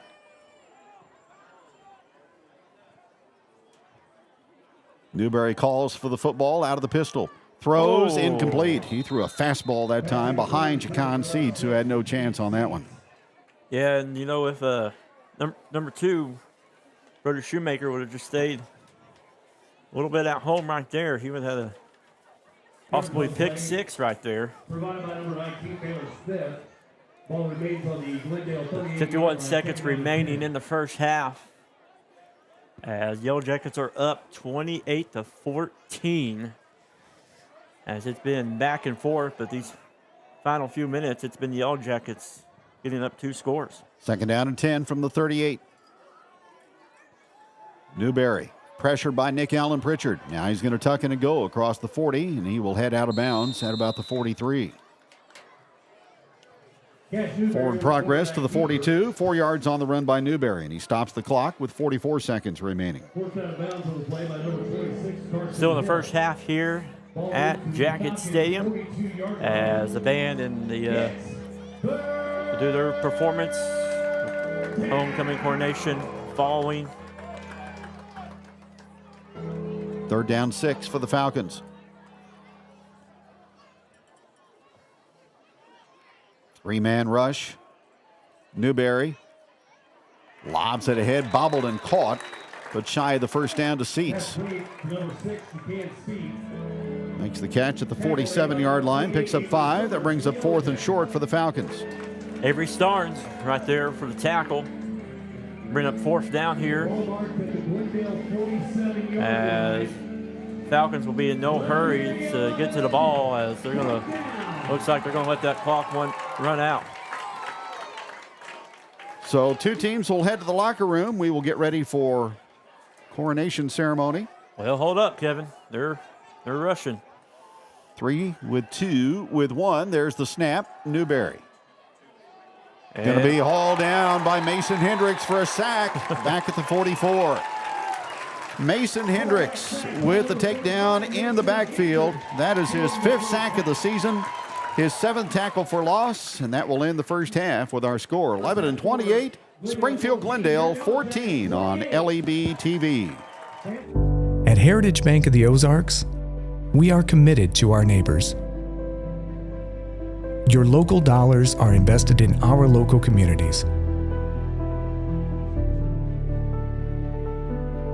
With local lenders and local decisions, because at Heritage Bank, we are neighbors serving neighbors.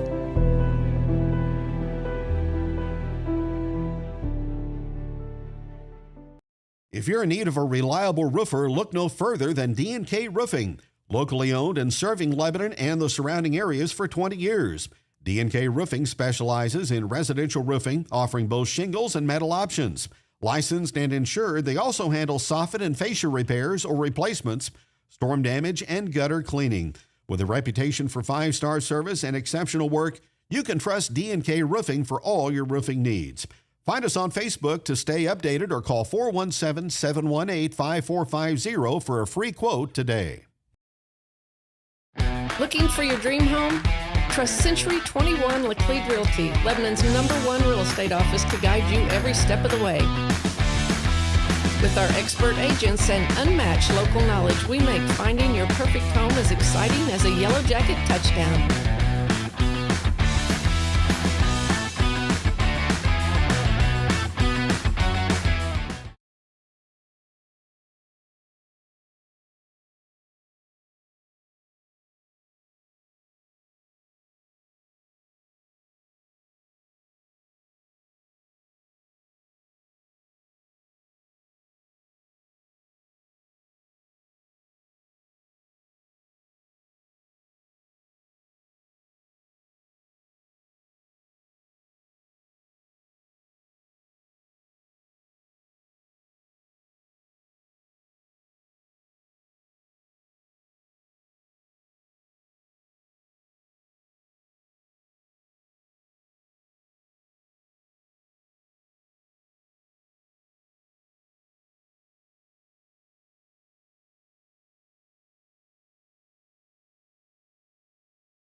halftime entertainment, we are proud to present the award-winning Marching Yellowjacket Band. The band is fresh off of back-to-back 8th place finals competition finishes at the Valhalla Marching Festival and the Branson Marching Invitational. Tomorrow, the Marching Yellowjackets will travel to Carthage High School for our annual Carthage Maple Leaf Festival. The band's show this year is entitled Steps and is an exploration of the many steps we all take on our journey through life, featuring music by Michael Markowski, Antonin Dvorak, Surfaces, and Randall Standridge. Tonight, we will be performing the closer of our show so that we can all enjoy our homecoming coronation immediately following.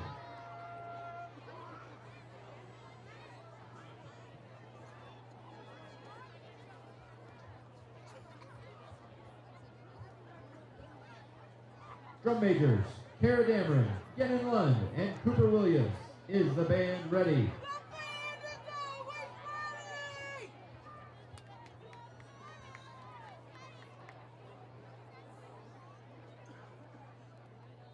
Lebanon Band, you may take the field.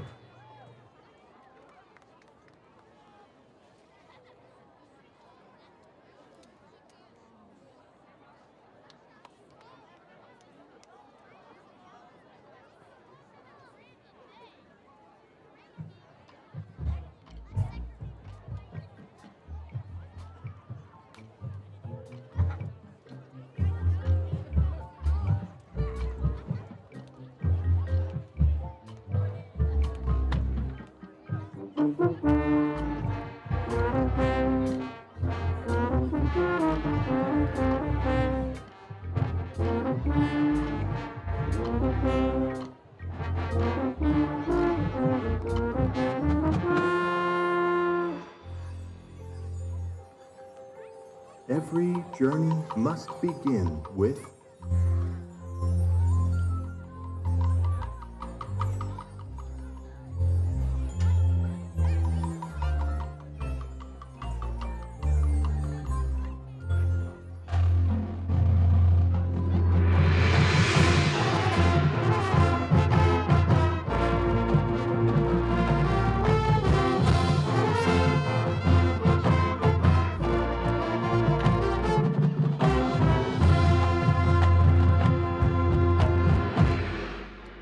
the first step.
All the lost.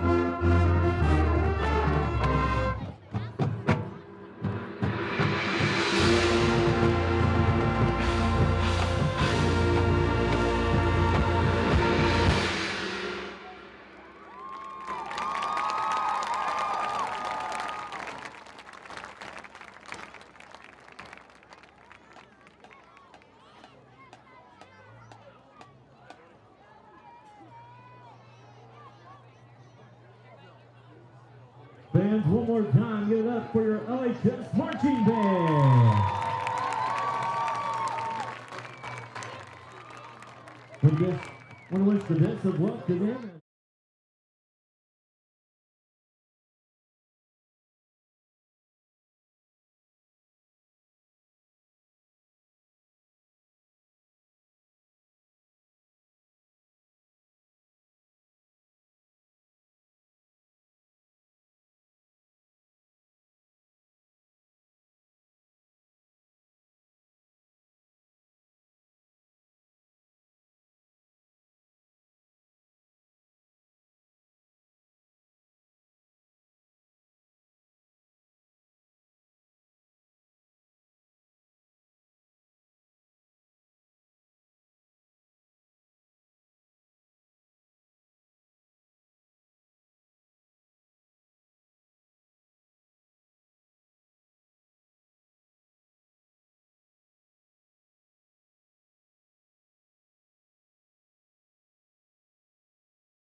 Field.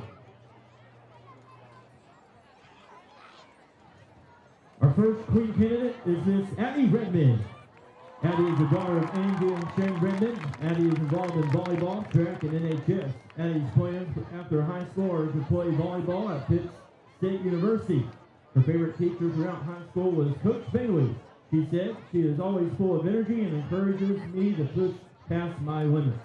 She said her favorite high school memory is stepping on the podium at the state track meet for the first time and getting my medal.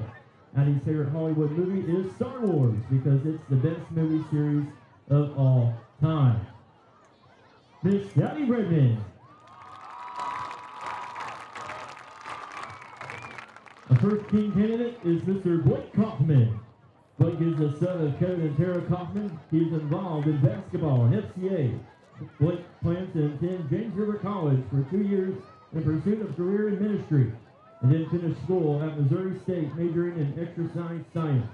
Blake said, my favorite teacher from high school has been Mrs. Rosen. She was very helpful for me, not just in the classroom, but as a person. She cares so much for each and every student, and I was blessed to have her as a teacher. His favorite high school memory was summer basketball and spending time with his teammates. Blake's favorite Hollywood movie is Cars because it was always his favorite growing up. Our first two candidates are Addie Redmond and Blake Kaufman. Our second Queen candidate is Miss Isabella Fry. Isabella is the daughter of Annie and Ken Fry. Isabella is involved in cheerleading, NHS, student council, Go Caps, and Interact. Her plans after graduating high school are to attend Mizzou or LSU and get a bachelor's degree in health science and then attend veterinary or medical school. Isabella's favorite teacher is Mrs. Rosen. She said she is always pushing me to do my best, even if I am trying to give help. She is always there for me and will find any ways to help me out. She said her favorite memory is hanging out with friends outside of school, whether it's driving around, swimming, talking, or exploring. We always have fun. Isabel said her favorite Hollywood movie is Anyone But You because she likes that it's a rom-com. Miss Isabella Fry. Our second King candidate is Mr. Jax Glendale. Jax is the son of Jason and Amanda Glendale. He is involved in football, FCA, and NHS. Jax plans to play for the D2 national champs, Harding University. His favorite class is weights because he gets to work out and not do schoolwork. His favorite memories from high school are football and walking out of school every day. His favorite Hollywood movie is The Patriot because he loves America. Our second candidates are Isabella Fry and Jack Sturgeon.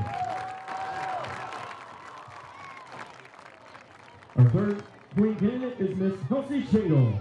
Elsie is the daughter of Heather and Justin Shadle. Elsie is involved in track and field, Go Caps, and stayed in Gotham City in the depths of night. After high school, she plans to attend OTC and then Missouri State University to continue her education and earn a degree in secondary education. Elsie said her favorite teacher is Miss Joey Bowling.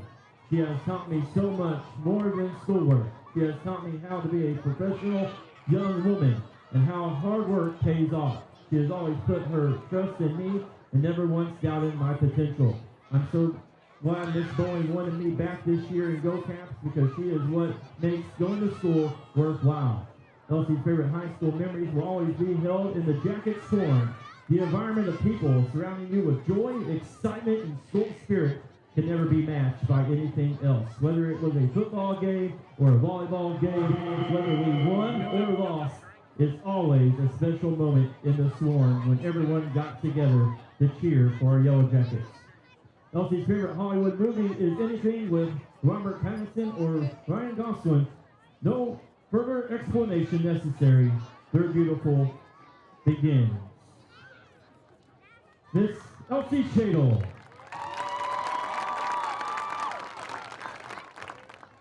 Our third King candidate is Mr. Bronson Rhodes. Bronson is the son of Brian and Lisa Rhodes. He is involved in baseball, FCA, NHS. His plans after high school are to play baseball at Drury University and major in pre-med. After baseball, he wants to transfer to Mizzou and get his doctorate. and become a radiologist. When asked about his favorite teacher, Bronson said Mrs. Sly because she is extremely supportive and helpful to everyone around her.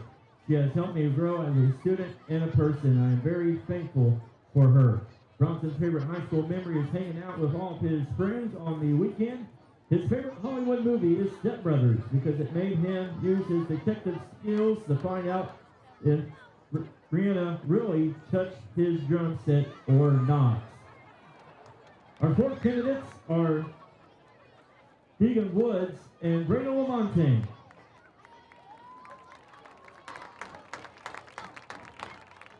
Our fourth queen candidate is Miss Deegan Woods. Deegan is the daughter of Leanne and Dave Woods. She is involved in cheerleading, dance, student council, and Interact Club. After high school, she plans to attend the University of Arkansas or Linwood University to gain an associate's degree in radio technology. When asked who her favorite high school teacher is, Deegan said Mr. Smith, because when I started here in Lebanon, he was the one teacher to make me feel like I had been here my whole life and never went a day without making me laugh or smile or try and get me to run cross country. He has truly impacted my life in the best way possible. When asked about her favorite memory in high school, Deegan said, I can't say I have a favorite high school memory because they are all my favorite. But one that I love was beating Camdenton in football one last time before we changed conferences. Deegan's favorite Hollywood movie is Legal Blonde, because who doesn't love a good woman empowerment movie? Our fourth queen candidate is Miss Deegan Wood.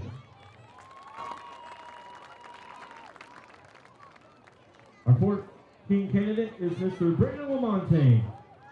Brayden is the son of Brianna and Jason Burks. He is involved in baseball, football, FCA, TELS, and NHS. His plans after high school are to attend Drury, where he continues his baseball career and further his academics through the medical field. Brayden's favorite teacher is Mr. Morse. Mr. Morse has a great sense of humanity and always has a smile on his face. He always made time for a fun time.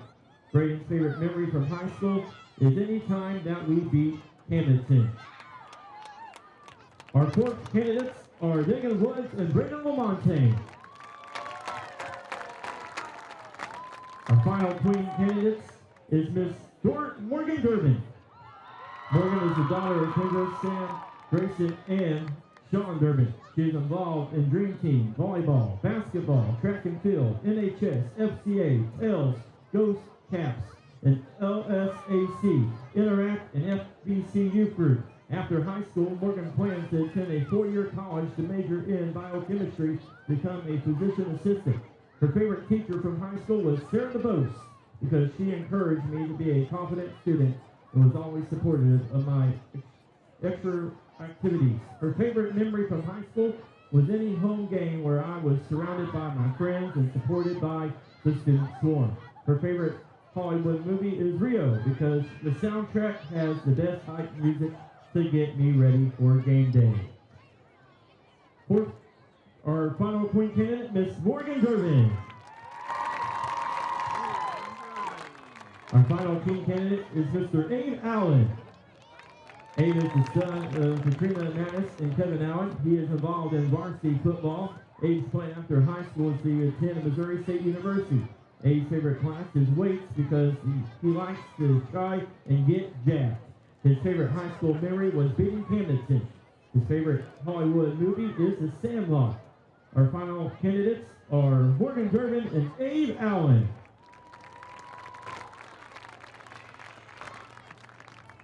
This year's homecoming prince is Augustus Gus Wrinkle. Gus is a student in Mrs. Cordell's second grade class. He is the son of Aaron and Kendra Wrinkle and the little brother of Mackenzie, Thomas, and Cadence, and Adeline. When Gus grows up, he wants to be a farmer or a fencer, just like his Bubby. Gus enjoys going to the shop and the barn and riding his four-wheel to check and feed cows, helping his dad and brother bale hay, fishing, playing football, and playing video games on his PlayStation 5. His favorite color is red, and his favorite candy is gummy worms. If he could have anything from the concession stand, it would be a funnel cake. And I'm right there with him. Our prince is Augustus Gus Wrinkle. Our homecoming princess is Evelyn Bateman. Evelyn is a student in Mrs. Garner's first grade class. She is the daughter of Mike and Ashley Bateman and the little sister to Ezra. When asked what she wants to be when she grows up, she said, a doctor, a gymnast, and a baker. Some activities Evelyn enjoys are playing card games with her family, singing, and gymnastics.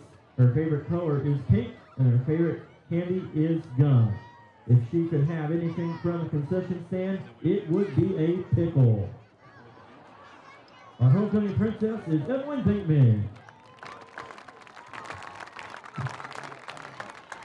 Lebanon High School, we present to you the 2024 Homecoming Court.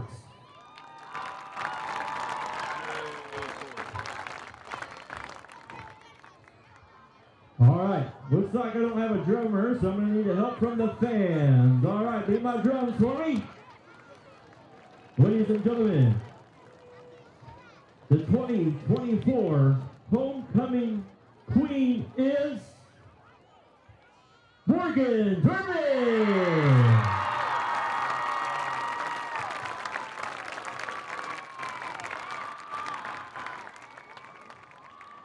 And joining Morgan tonight for the 2024 Lebanon Homecoming Court King is Mr. Jack Scundany.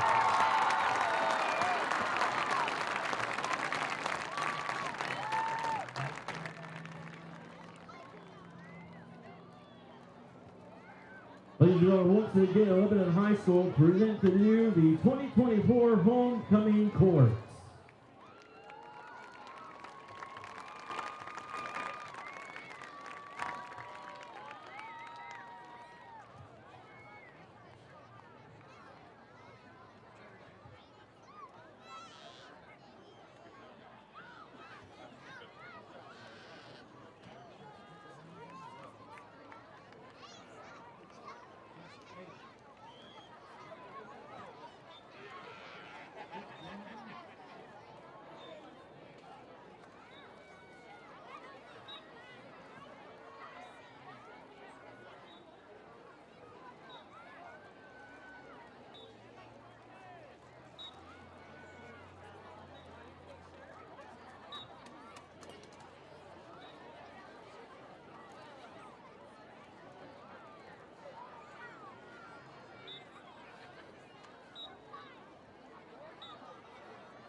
Fans, at this time, if you would draw your attention to the track at the 50-yard line. Jacket Nation, help us in recognizing Coach Matt Jernigan for the 100th win on September 23rd of 2024 as the boys soccer coach at Lebanon. He also achieved a fitness 3 on October 3rd, his 200th overall as a boys and girls soccer coach combined.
Third period underway. Falcons with the football. They defer to the second half. They go on offense for the first time from their own 32. Jackets lead 28-14. Hope you enjoyed all the homecoming festivities. There's a high snap to Newberry. He reels it in, then pitches it out of bounds. And it'll bring up second down and 10. 28-14 Lebanon. Morgan Durbin and Jax Glendenning. Homecoming queen and king for 2024. And Jax has done yeoman work on the field tonight. 203 yards on 23 carries and 4 first-half touchdowns for the senior All-Stater. Second down and 10, Glendale. Ball on the left hash from the 32. Newberry. Time in the pocket, down the middle, and on the slant, it is complete to Heeman in Lebanon territory before Cameron Rhodes takes him down, but not until Glendale gets a big passing gain through the air to the Jacket 43-yard line for 25 and a first and 10.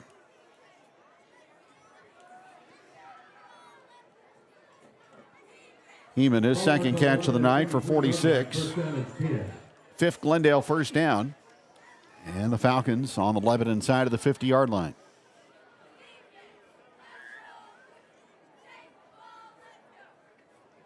Here's the snap to Newberry.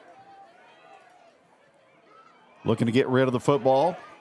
Continues to roll out. Nobody open. Good coverage by Lebanon in the secondary. Baylor Smith will finally tackle him with help from Brody Shoemaker at the 39-yard line. So Newberry gains 4 on the scramble.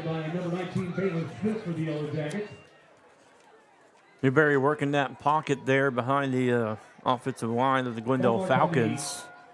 And bring up second down. Second down and 5 for the Falcons. 28-14 Jackets early in the third quarter. Lockett runs it this time. Outside the numbers at the 30 and out of bounds at the Jacket 25. Shoemaker with the tackle, but Jalen Lockett with his biggest run of the night. And Springfield Glendale on the move. Once again, Glendale Falcons running that traditional spread now, as in years past it was all the passing game, but tonight they're using all sides of the offensive playbook there with the run and the pass. Gain of 16, 1st and 10 for the Lebanon 23. Snap to Newberry. He throws a corner route as he aims it for Heeman, who makes an over-the-shoulder catch for a Glendale touchdown. Perfect throw by Newberry and a remarkable catch that time in the left corner of the end zone by Trevor Heeman, the sophomore wideout, and the Falcons go 68 yards on their opening possession.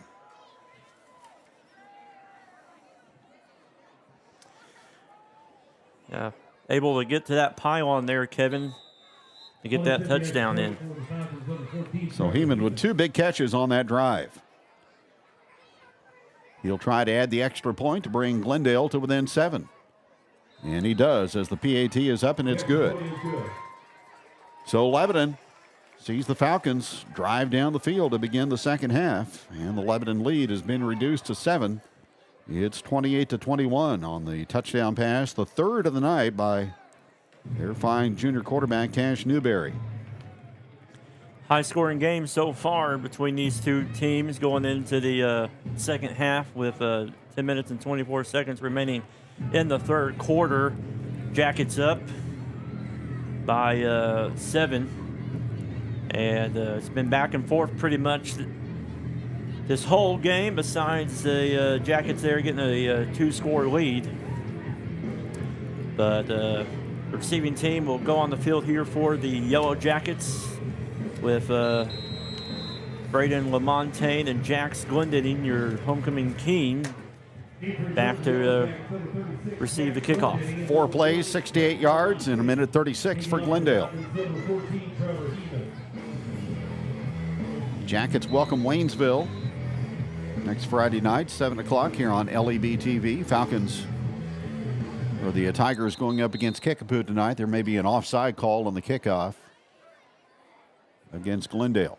Billy on the play during the kickoff. It's going to be a procedure call and Offsides is the call against cost Glendale 5 yards. Falcons now 5 penalties for 40 in this football game.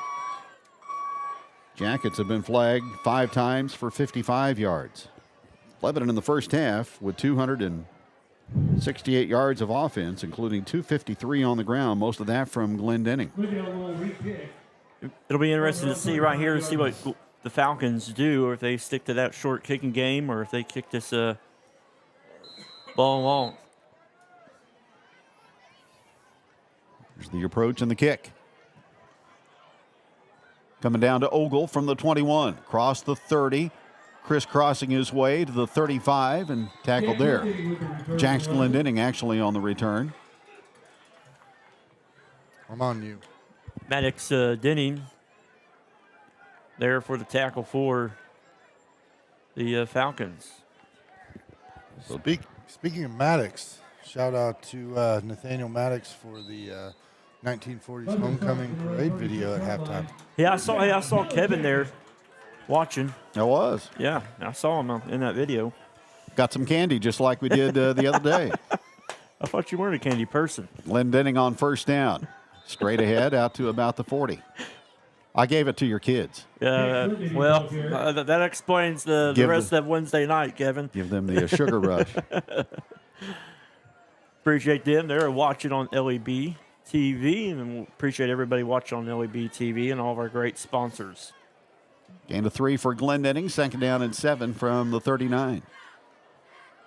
You'll get the call again up the middle, straight ahead, and out to about the 44. Just power football for Lebanon.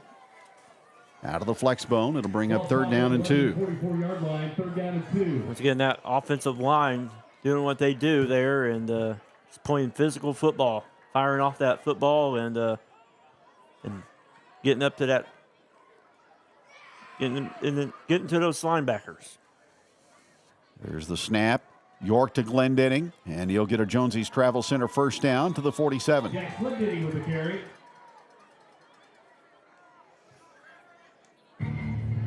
Stopped that time by the Falcons' Derek Washington. Looks like they're going to spot it a little. Nope. You're correct, Kevin. First down. Josie Trammell Center, first down. 46-yard line, first down, Yellowjackets. That is their 12th of the football game. 28-21 Lebanon in the third. Snap on the option to the short side. It's Braden LaMontagne into Glendale territory, and then he gets rocked out of bounds at the Glendale 40-yard line by Brady Yates, the linebacker. 2 penalty flags during the play. Markers down, though. And Lebanon heading the wrong direction. Holding call against the Yellowjackets. Penalty is holding against the Yellowjackets. So, penalty number 6 for 65 yards. Put Lebanon behind the sticks.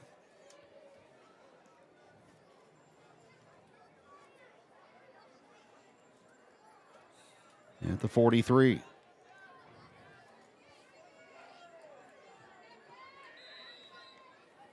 So first down and long. Christian in motion. York to throw. Gets rid of it long, and he throws it into the direction of LaMontagne, or make that Brody Shoemaker. Welcome back. He makes the over-the-shoulder catch for a big Lebanon pass play down to the Glendale 27-yard line. Brody Shoemaker has been out since the Willard game. He ran a good pattern, and York threw an accurate pass for 30 and a first and 10. Helps that our quarterback is also a baseball player as well with that good arm. Jackets run the football this time with Glendenning, and he powers down to about the 20.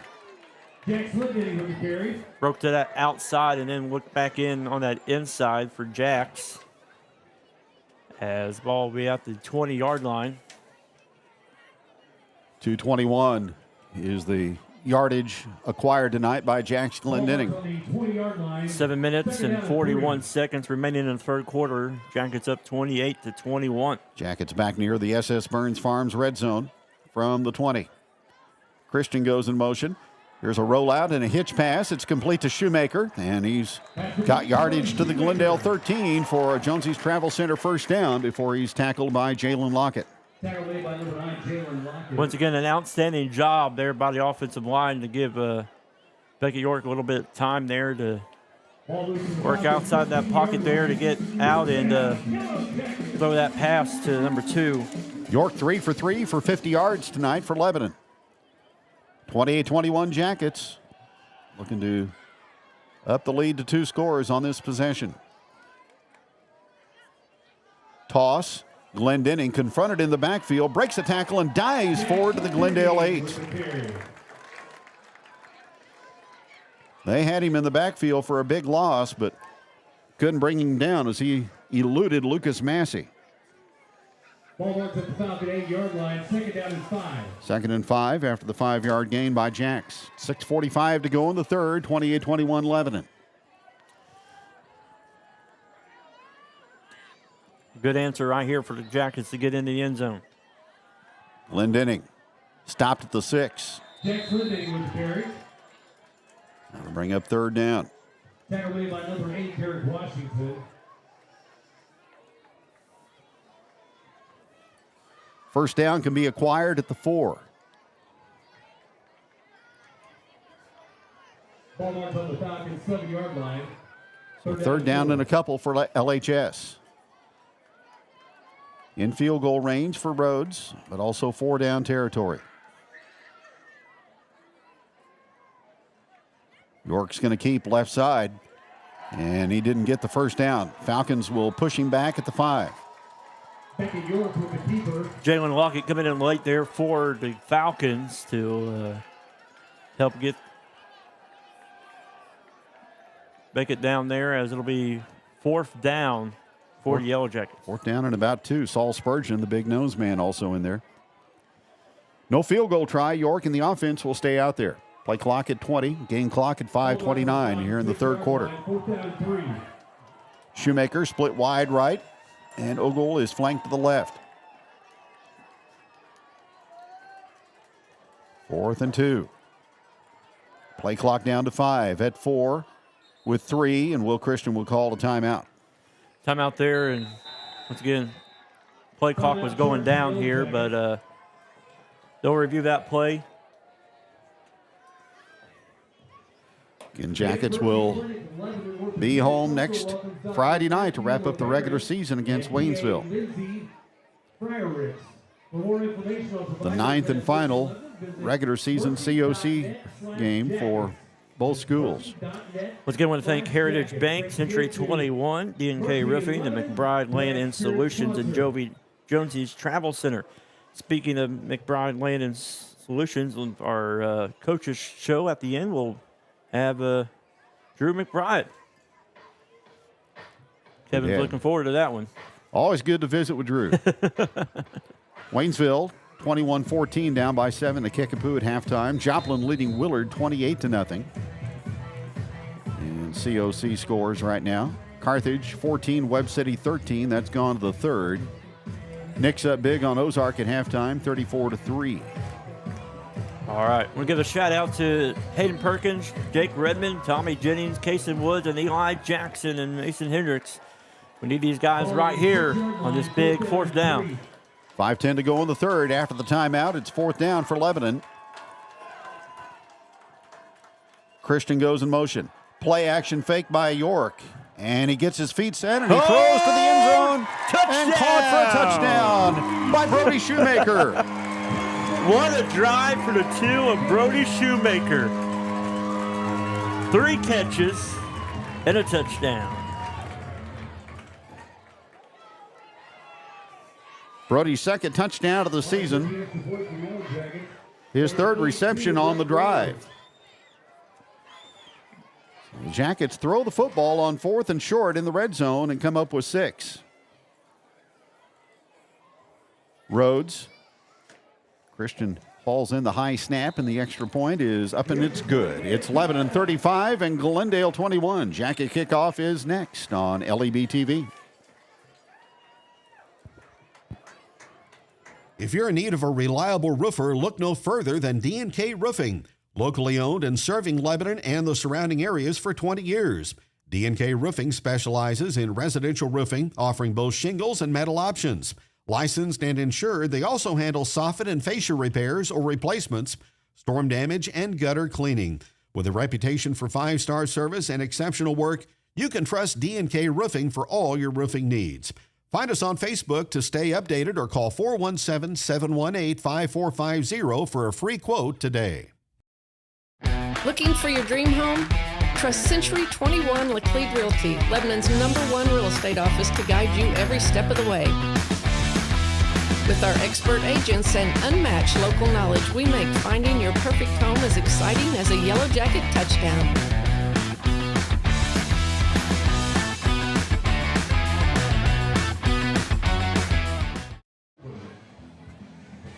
Jackets back up by 14. They'll kick it off with 5:05 remaining here in the third quarter on LEB TV. Right as he kicks off.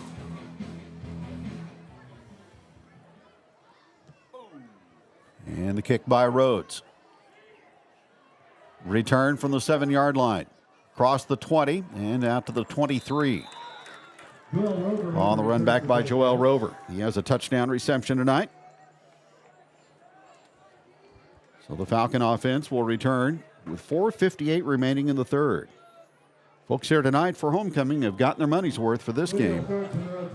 High-scoring ball game, and once again, you know, we're coming into this game, Glendale with a 2-5 record, but don't let that record fool you. Getting better as the weeks go by, just as the Yellowjackets are.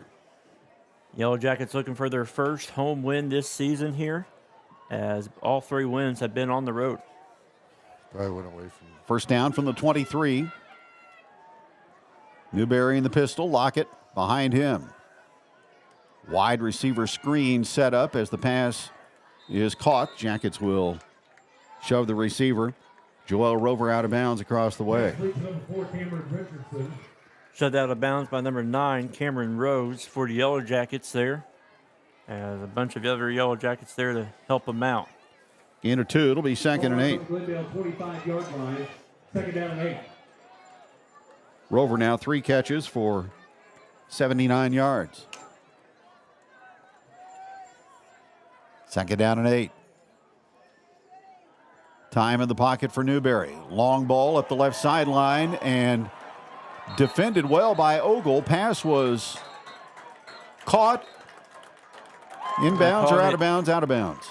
It was really close. I actually thought it was an interception, but it looks like they're going to say he was out of bounds for being a complete pass there. Evan Ogle was down there to defend. And it brings up 3rd down and 8 for Glendale. Nathan Worson with the drone shot on that pass there. It'll be 3rd down here for the Yellow Jackets. As the crowd getting fired up here for get behind this defense. Newberry 12 out of 17 passing for the Falcons. And penalty flag. Delay of game against Glendale. Not what the Falcons wanted to see right there to get behind the sticks here on this 3rd down. Need to go out to the 33 to convert. 3rd quarter, 4:46 remaining on homecoming night. Jackets 35, Glendale 21. I want to thank Harry Salon, Page Office Supply, Big Whiskeys, Mosley Discount Office Furniture, Phones, and Shadles, Colonial Chapel. Snap to Newberry. Pressure comes. He rolls to the near side. Now sets his feet, and he's going to air it out deep down the field. Incomplete. On the fly pattern that time, as Yates was the intended receiver. There's a penalty flag on the play. A great defensive play there by number 9, Cameron Rose, for Yellow Jackets. Jackets will decline the penalty for a hold and force Glendale to punt. Once again, Falcons are getting further behind the sticks here on their own side of the field. 4th down. So 4th and long, Glendale will have to punt.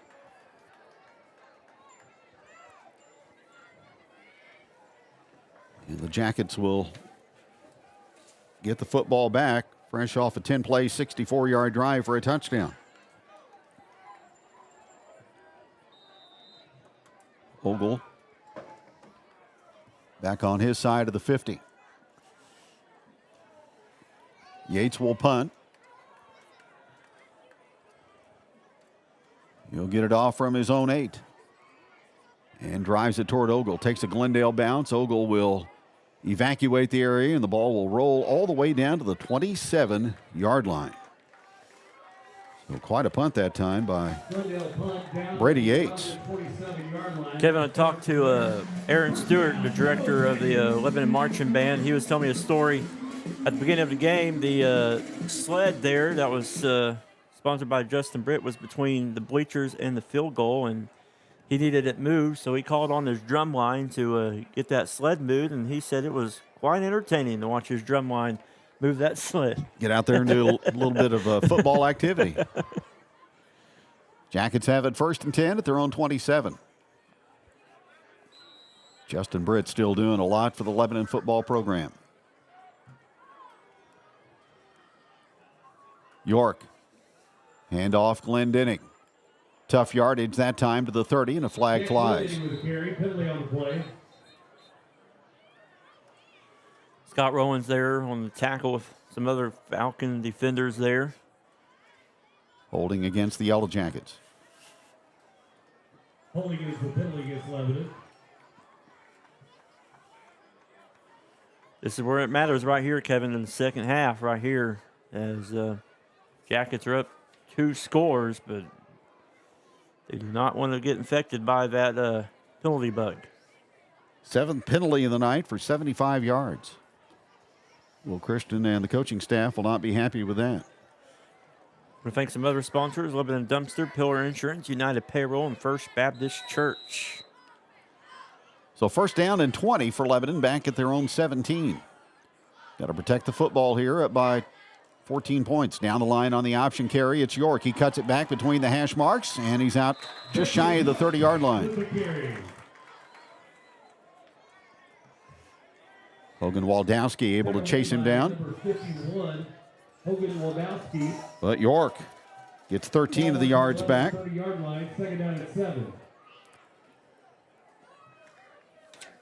Jackets will break out a huddle here. York has run for 47 tonight and had a good night passing the football also. Christian goes in motion. They'll toss it to him. His first run of the night as he tries to turn the corner, and he's shoved out of bounds toward the Glendale bench. Shoved out of bounds there by a few Falcons there. Gain of 3 for Braden. He was the Missouri Cooperage player of the game last week in the win at Kickapoo. Ball at the 11 and 33-yard line. Third down and 4. Third down for Lebanon from the 33. They need the 37. Movement on the defensive line. Falcons were able to get back and avoid the encroachment call. Christian in motion. York, hitch pass complete to Brody Shoemaker. He has been the main man for targets through the air tonight. And it's a Jonesy's Travel Center first down for Lebanon on that third down conversion. He's been missing that football, and tonight he is catching that thing. First down, Yellowjackets. Shout out to Scout Bowles now on the sidelines for our sideline camera. Levi Collins in the booth here trying to find some fish tacos. Jackets first and 10 from the 40. It's going to be Glendenning on the run. He drags a couple of tacklers out to the 45. We'll take some time also to thank some other sponsors: Quality Heating and Air, Garner and Smith Insurance, Lebanon Chamber of Commerce, Act 2, and Helton's Home Furnishing. Great to have a producer like Ramsey Stewart behind the scenes here, shooting me these sponsorships. Second down 5 for Lebanon, 45-yard line. That's where they'll scrimmage next at the 3-minute mark of this third quarter. Receivers left and right. Eli Jackson will snap it. York will hand it to Glendenning as he cuts it back, stays on his feet, and rambles inside Glendale territory down to the 47 for a Jonesy's Travel Center first down. 8 more for Jacks, and the Jackets a new set of downs. Elias Meekins there for the tackle for the Falcons. 241 yards rushing tonight unofficially for Jacks Glendenning. First and 10 Lebanon at the Glendale 47. York to throw. Steps back and heaves it down the field. And a leaping catch by Evan Ogle. Lebanon wide receivers are balling out tonight to the Glendale 25. Gain of 22 and a first and 10. That right there will help the running game, Kevin, is to put that passing game as a threat for upcoming games and the scouting report. But, hey, I talked about it, great catches by our wide receivers tonight. First and 10, Lebanon at the Glendale 25.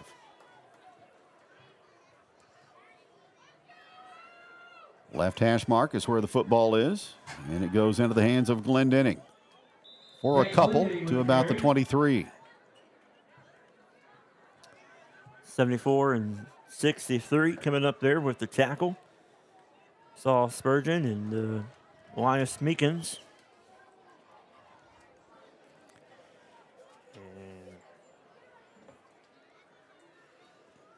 Gain of 2 for Glendenning. It'll be second and 8. Falcons 24-yard line. Second down and 8. Jackets up 35-21 as time winds down here in the third quarter. Mason Hendricks and Quentin Hendricks coming into the ball game. Glendenning, left side run. Second level, spins off a couple of Falcon defenders, and he's down to the 17. Lockett made the stop for Glendale along with Brett Osborne. With 1 minute remaining, in the third quarter. Your score, Lebanon 35, Glendale 21. And we do apologize as we are working on the back end stuff, as we will hopefully have that working Friday night for the home game against Waynesville. Ball marked on the 17-yard line. Third and short. 2. 3rd and 2 from the Glendale 17. Jackets heading toward the south end zone here in this third quarter.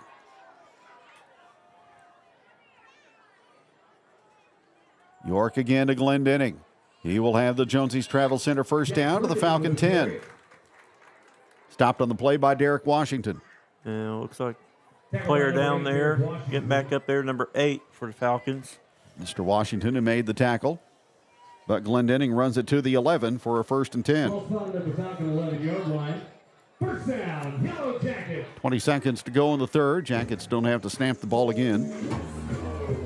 And they will not. We will head to the north side of Jacket Stadium to go to the fourth quarter here on a Friday night. Homecoming in the 9 o'clock hour. And it's Lebanon 35, Springfield Glendale 21 on LEB TV.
If you're in need of a reliable roofer, look no further than D&K Roofing.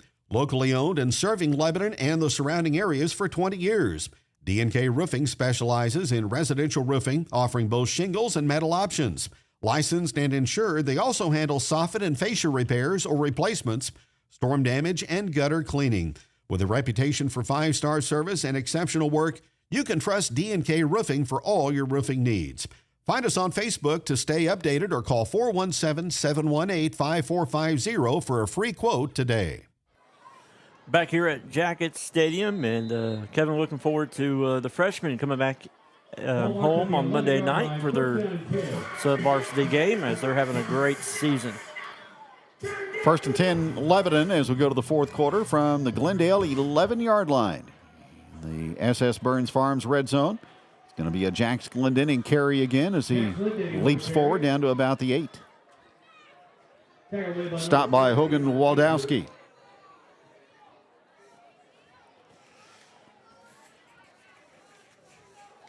Second down and 7. Ball marked at the Glendale 8-yard line. Second down and 7.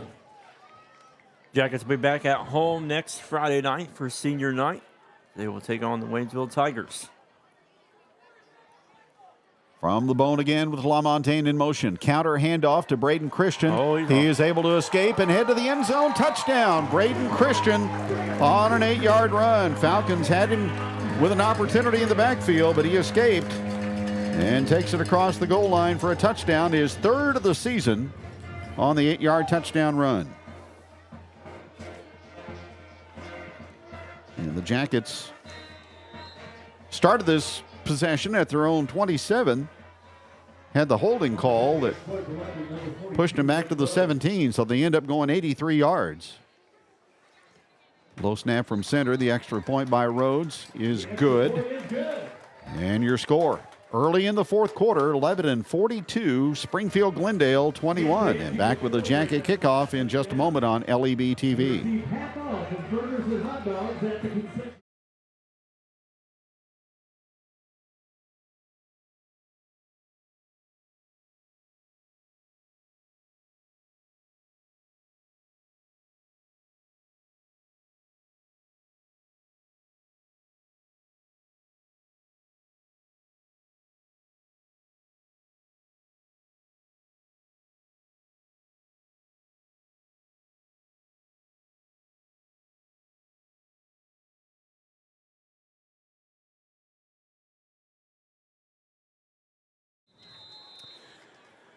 Back here at Jackets Stadium with 11 minutes and 23 seconds remaining in the ball game. Jackets up 42-21.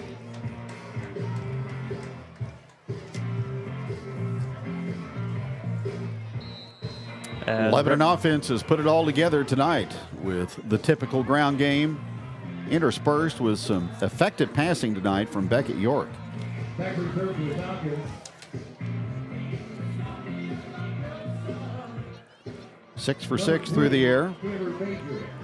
Touchdown to Brody Shoemaker. Kickoff from Rhodes. And that will go to the end zone for a touchback, his second of the evening, and the Falcons will start at their own 20-yard line.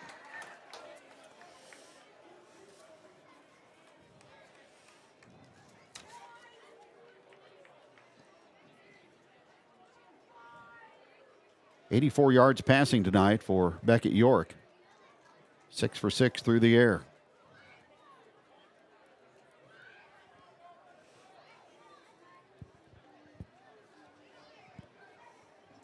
So Glendale down by 21 here in the fourth. Glendale starts from their 20-yard line, first down and 10. First and 10 from the 20. Cash Newberry has been impressive, as we expected tonight, throwing the football for the Falcons. They're going to run the football this time with Lockett as he breaks through to the secondary, and he gets tripped up, and a touchdown saving tackle by Braden LaMontagne. Otherwise, Lockett is gone. Just a straight-ahead power play, and Lockett out to midfield for 30. Great hero save there by the one of Braden LaMontagne. Senior, you know, Braden LaMontagne, senior, joined the football program this season, and he's been a key to this defense and offense. Going to Drury for baseball after his senior year. Here's a pass knocked away and incomplete. Defended by Cameron Rose as the pass was in the vicinity of Jacon Seats. Play by number 9, Cameron Rose. Second and 10 from the midfield spot.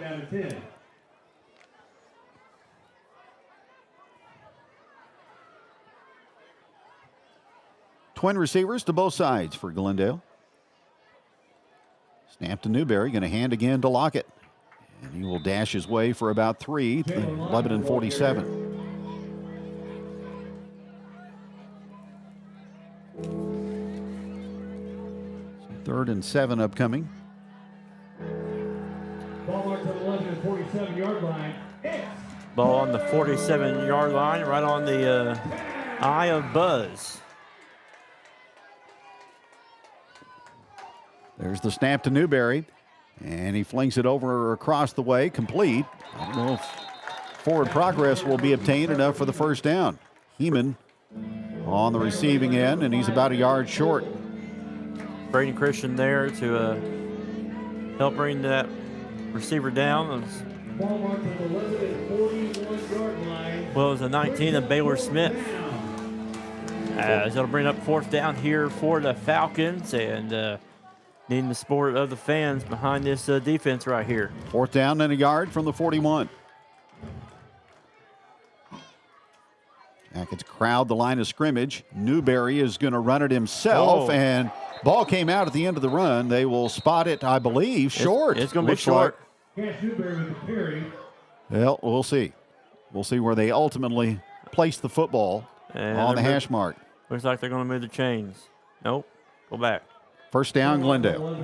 Barely. First down and 10 for the Falcons. So Newberry able to pick it up. Lebanon fans not happy with that spot on the call there, but it's inches. Glendale 2 out of 3 in 4th down conversions tonight. So a new set of downs at the Jacket 40. 42-21 Lebanon, just under 10 minutes remaining. Newberry to throw over the middle and off the hands of Heeman. Passing complete intended for number 14, Trevor Heeman. Once again, those defenders playing the ball there, and tip passes there from the Glendale receivers, but the defenders are just not there able to come up with that interception. 2nd down and 10. It's been a game of no turnovers tonight by either team.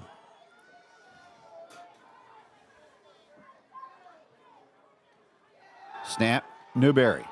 Throws it long down the right side and battled for an incomplete. Double coverage that time with Ogle and Rose converging on seats, and the pass is incomplete.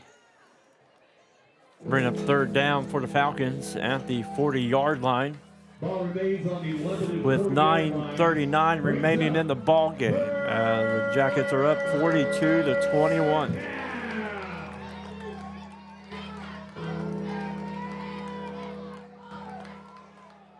Trips to the left side this time for the Falcons in the formation. Newberry claps his hands, calls for the football, rushed by Nick Allen Pritchard, throw down the middle, knocked away and incomplete. Cameron Rose was there to interrupt the pass that was intended for Brady Yates. Cameron Rose has had a lot of great plays defensively tonight, Kevin, especially in that passing defense, able to break up some passes and make it hard for those Falcons receivers to catch that football. 4th and 10 for Glendale at the 11 and 40.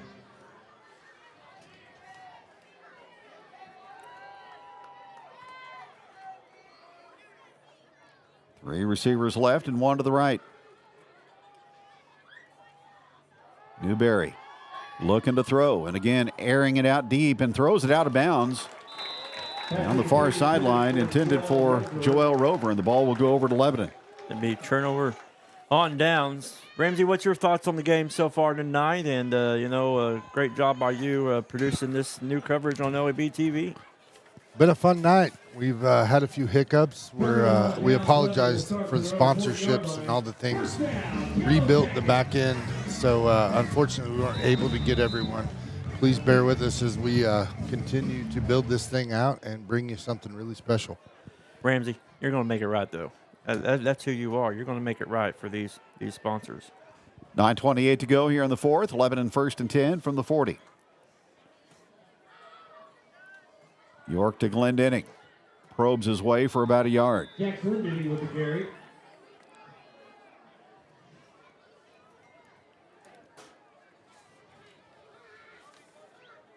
Second down and 9.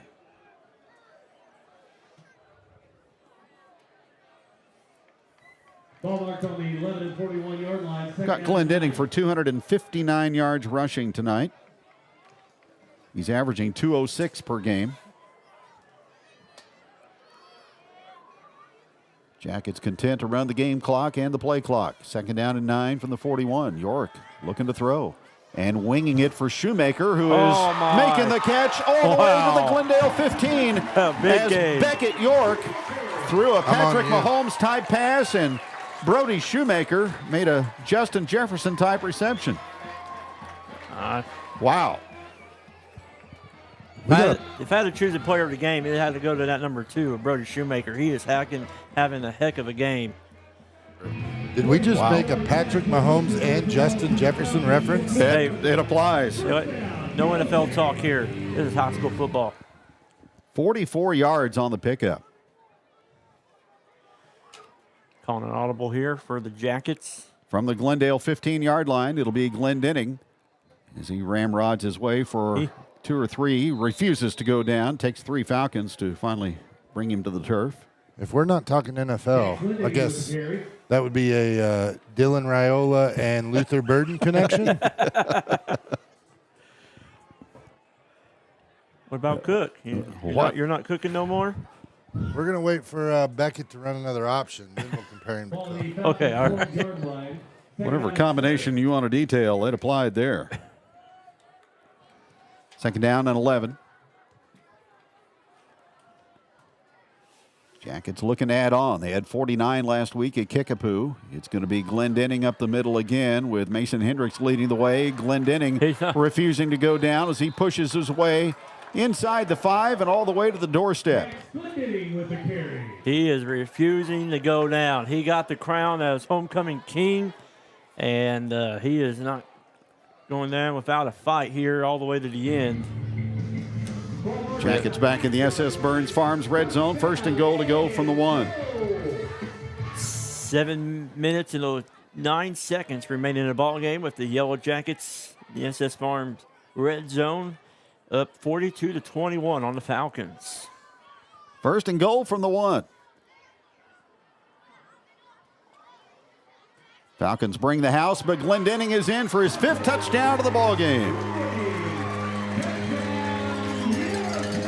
Congratulations, Mr. Homecoming King. Well deserved. Well earned. Jackets go 60 yards, 44 of those on the pass completion from York to Shoemaker.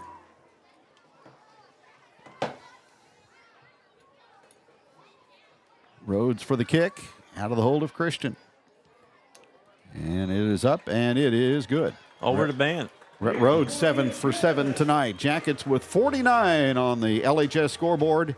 They lead the Falcons by 28, and the kickoff is next on LEB TV.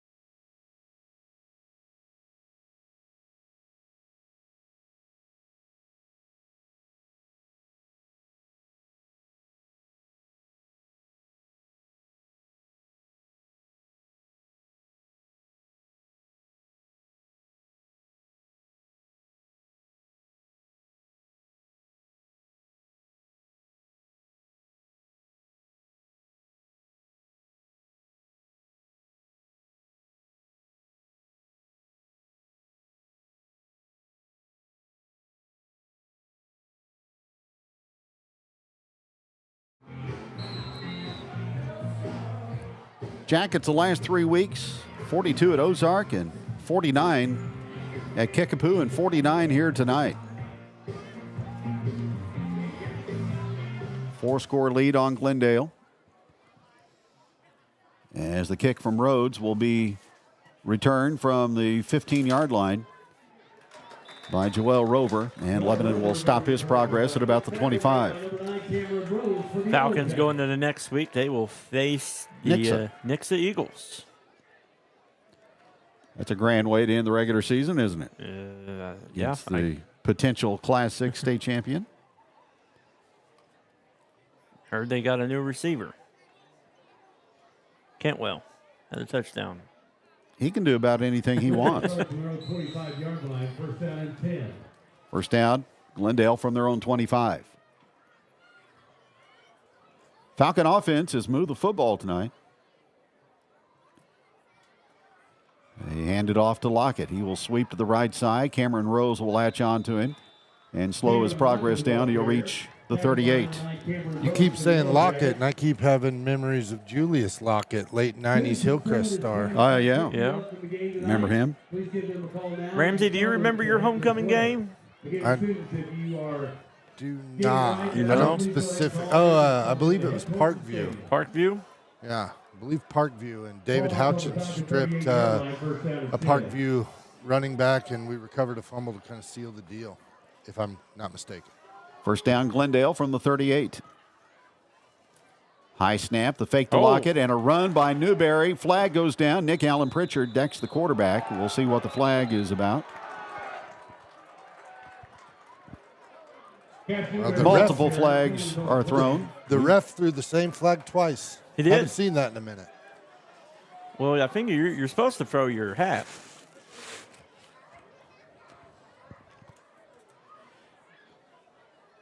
Everybody on the officiating crew tonight, their pitching arms have been warmed up.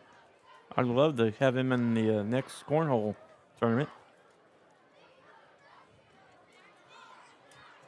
That's what they need to have at the Lebanon Youth Football Festival, is a cornhole tournament. Former Lebanon standout Greg Lucas runs Lebanon Cornhole.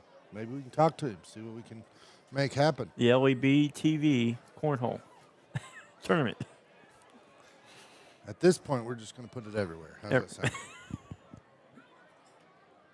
They're still discussing, and Personal foul, Lebanon.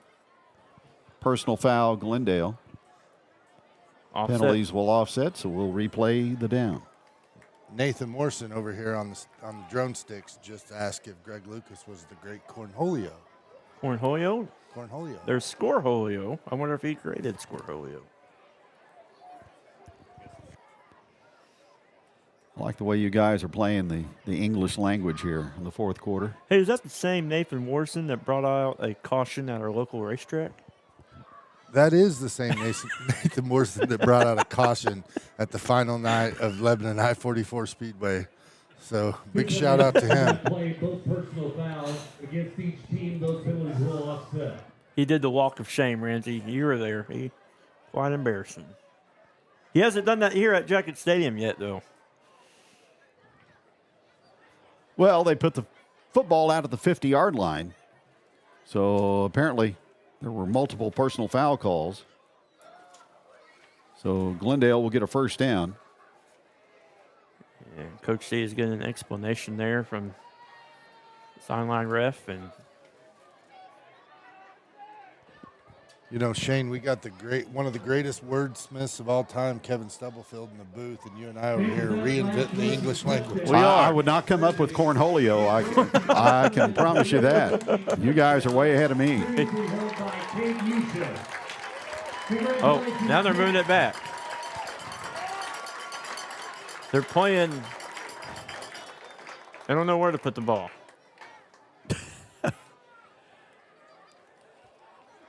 Kind of like Monday Night Football over again. Well, the ball was out at the 50. Now it's going all the way back to the 20. Now, it may not stay there. They may pick it back up. Wondering if Nathan Morrison's going to have enough battery on this drone. You know, we're getting those steps in, you know. Jax Glendenning, the new all-time touchdown leader in Lebanon football history. He went past Cade Musha tonight. So records are falling just about every time Jax Glendenning sets foot on the field. You know, and shout out to our Lebanon volleyball girls, as we got 3 girls this season in the 1,000 Club. Addie Redmond, where she got in the 1,000 Club kills last season. Sailor Helton with 1,000 digs, and Morgan Durbin, our homecoming queen, with 1,000 assists. And, we're going to move the ball again. Nope. Take a second, and we mentioned Olivia Magruder going to state in tennis. Yes. Okay, Good job by her. Yeah. Yep, they are moving the ball again, Shane.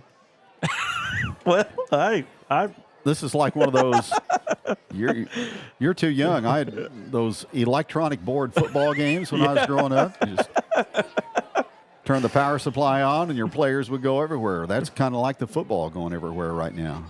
Levi's over here in the booth, and he's going to have carpal tunnel when this is all said and done. To the right, to the right, to the left, to the left. They've got it marked at the 25. It's been 5 minutes just about since we had a football play. I think they're going to move it again. Hey, and we're playing Jeopardy here at the Jacket Stadium.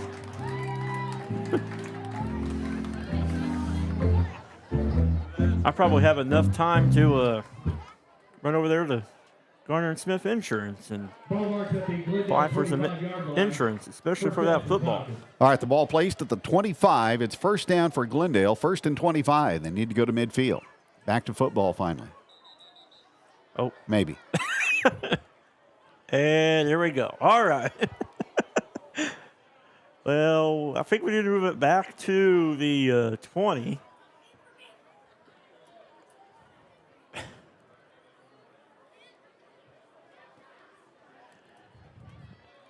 This crew is going to be the referees for our Cornholio tournament coming up next Saturday. You'll never get done. That'll be an all-day, all-night affair.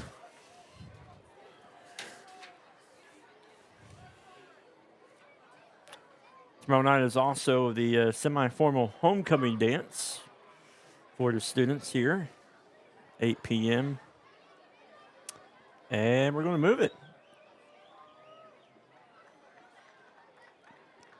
Well, this is one of those scenarios where you don't really know what's going on. The more you think you know, the less you know.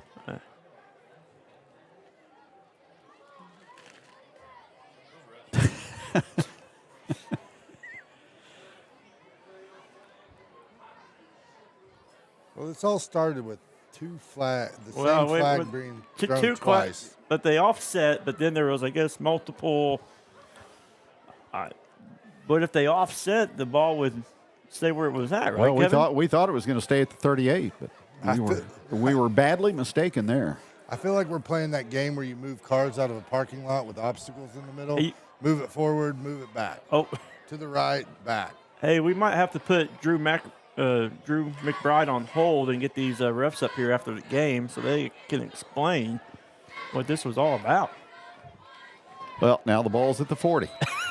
How many times has it moved? It has gone from the 38 to the 50, back to the 20, to the 25, and now to the 40. It probably has more yards than the Glendale running back. Newberry takes the snap. Over the middle, pass is complete on the crossing route, and it's Heeman out to midfield. Avery Starnes on the tackle for the Yellowjackets. Tackle made by number 28, Avery Starnes for the Yellowjackets. First down, Glendale. Ball on the 50-yard line, first down and 10. All right. Now we're back at the 50. That's good. That's good. I'd like to be back at the 20. Under 6 to go here in the fourth quarter. Three-man front for Lebanon. Mason Jones, the nose tackle. Back to throws Newberry. Getting some heat. He throws the ball down the middle, and he's got a man open down to the Jacket 20-yard line on the leaping catch that was made by Jalen Lockett. Now there's a flag down, maybe against Lockett, after he made the catch. As he was greeted there by number 1, Braden LaMontagne, and then might be another personal foul.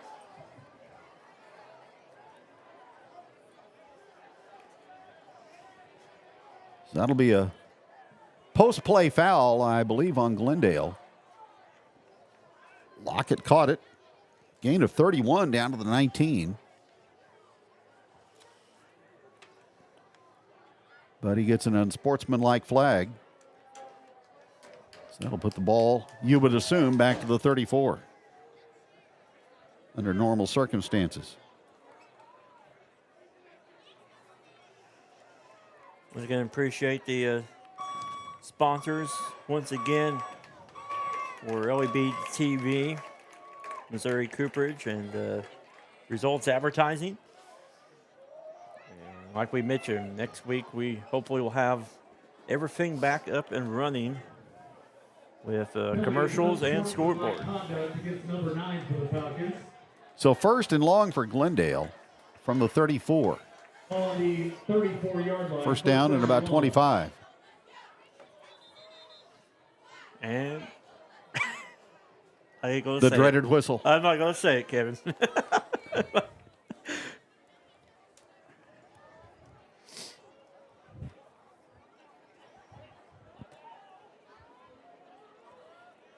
Officials do a good job. I mean, they do. We tip our cap to them. It's a job. There are no games without officials. That's right. People need to keep that in mind. That is right.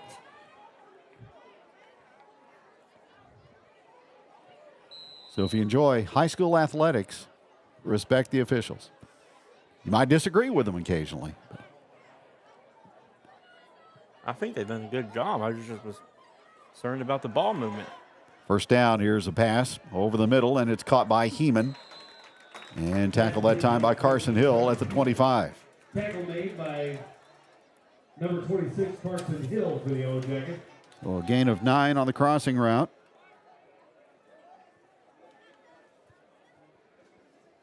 $84 yards in receptions tonight for Heeman. 5 minutes remaining. 49-21 Lebanon here in the fourth quarter. Second down and 1. Second down. Newberry throws a dart, and Heeman makes the catch. Touchdown, Glendale. Pass complete to number 14, Trevor Heeman. Trevor Heeman on the reception. His second touchdown of the football game. So, how many total yards did the Falcons go that time, Kevin? Well, actually, when it goes into the book, it'll be a 75-yard drive. On attempt, the extra point. Heeman will try the point after. 49-27 Glendale. And Heeman trying to chip in with the extra point. That is sent on the way, and it is good, just inside the right upright.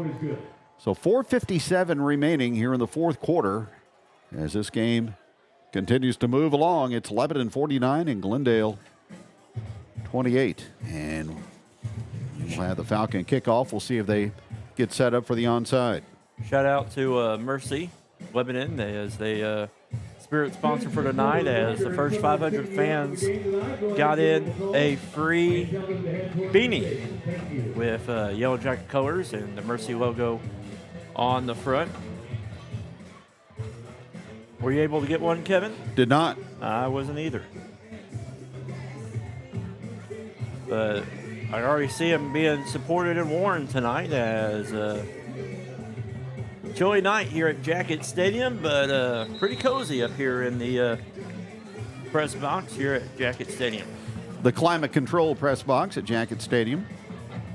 Well, it was climate controlled until we opened all the windows. Yeah. That's right.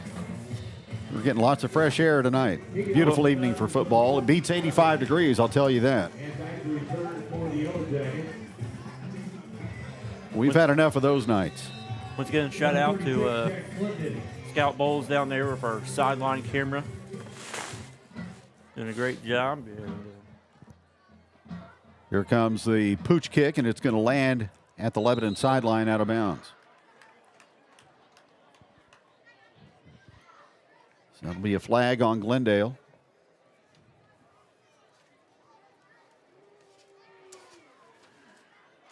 So as we mentioned, next Friday night is senior night for the Lebanon Yellowjackets, as they will face the Waynesville Tigers for their final regular season game before going into districts. And it'll be interesting to see how these districts play out here come the final week. 7-team district, Class 5, District 5. Helias, undefeated, state ranked. They're the number one team in the district standing right now.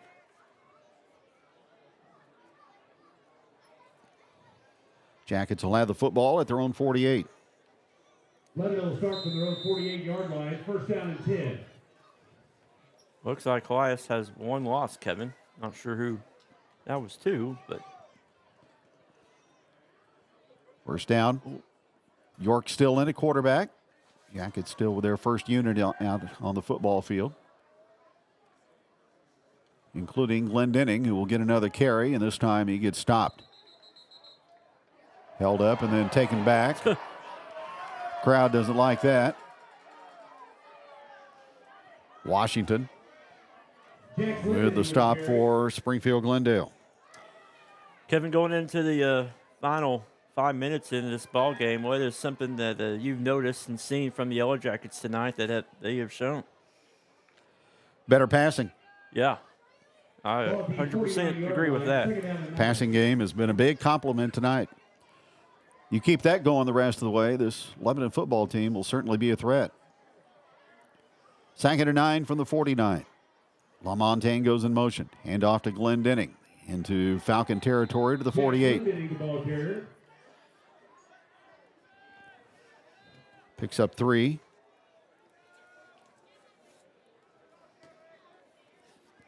And it brings up 3rd down. We're under 4 to go in the final period of play. 48-yard line. Looking forward to Jacket Talk for you, Kevin. This Jacket Wednesday. Talk overtime from Buzzcuts on Wednesday.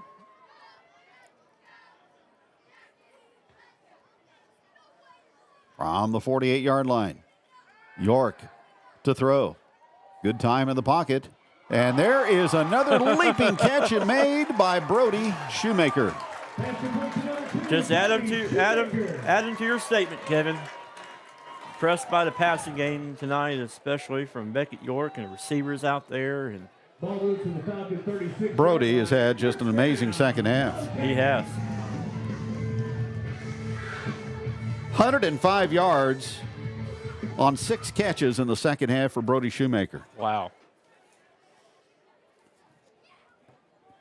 First down from the Glendale 36.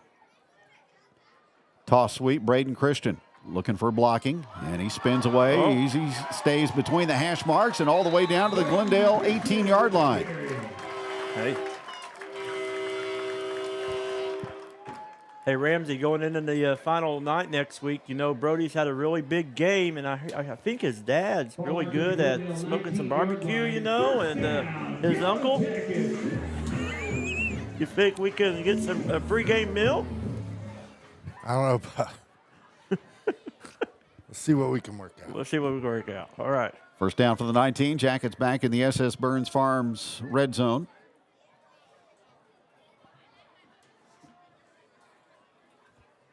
Looking to add some more points. 49-28 our score. Oh.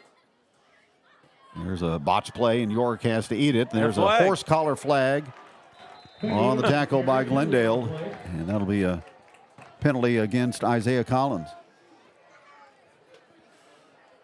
Once again, the Falcons just need to be disciplined right here in these final minutes, as it is 2:39. So horse collar is the call against the Falcons. 2:39 remaining in the ball game, with the Jackets up 49-28. Knocking on the as they will go inside now, the S&S Farms red zone. Jackets want to keep winning these games by at least 13 points. Maximize your point totals each and every week in the district standings. And well on the way to doing that here. First down and 3. From the 12, it's LaMontagne sweeping left, and he bangs his way down to about the 10 and near a first down. LaMontagne with the carry. Tackle made by number 3. You know, the Coach Christian was talking about that number 2 seed, and, you know, if how things play out, you know, with depending like on our tough schedule that we had, and Ball to the 11-yard it'll be line. interesting to see how that district seeding Second down goes. and 2. Right now it's Elias and Capital City, 1 and 2. From the left hash mark, there's the handoff to Glendenning. As he scampers his way forward, flag goes down. Glendenning inside the 5-yard line, but Penalty on the play. maybe coming back. As the West Plains announcer would say, there's a lot of mustard on the lettuce. I like that. You probably never get to hear him, Kevin, because you're always on the headset, but that's what he would always say. There's Penalty a lot of holding against Lebanon. mustard on the lettuce. It's that Howell County lingo coming to the forefront. Well, it's that new language lingo that me and Ramsey's got. You've done a good job of inventing some of that stuff tonight. The dictionary is going to have to be expanded, I think. Oh. 1:45 to go. Jackets penalized back to the 21.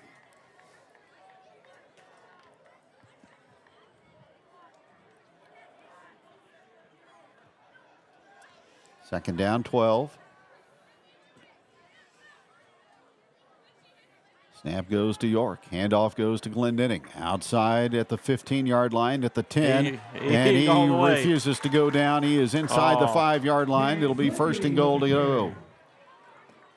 Trying to tightrope that far boundary. All the way to the 3. Keep the train a-moving. Speed. Ball marked on the Falcons 3-yard line. First down. First and goal to go from the 3. Give a shout out to our production crew here: Ramsey Stewart, Nathan Morrison, Levi Collins, Scout Bowles, and Brian Sweeney. Ryan Sweeney. This will be victory formation for the Yellowjackets. York will take a knee. Yellowjackets will get their first win at home this season, as their record will go to 4-4. I think there's several more of those that'll be in the offing as we head toward the month of November. The last time we didn't have a winning season was back in 2014, so it's been a while, but Jackets will be 500 going into next week. Play clock down to 10. Game clock at 50.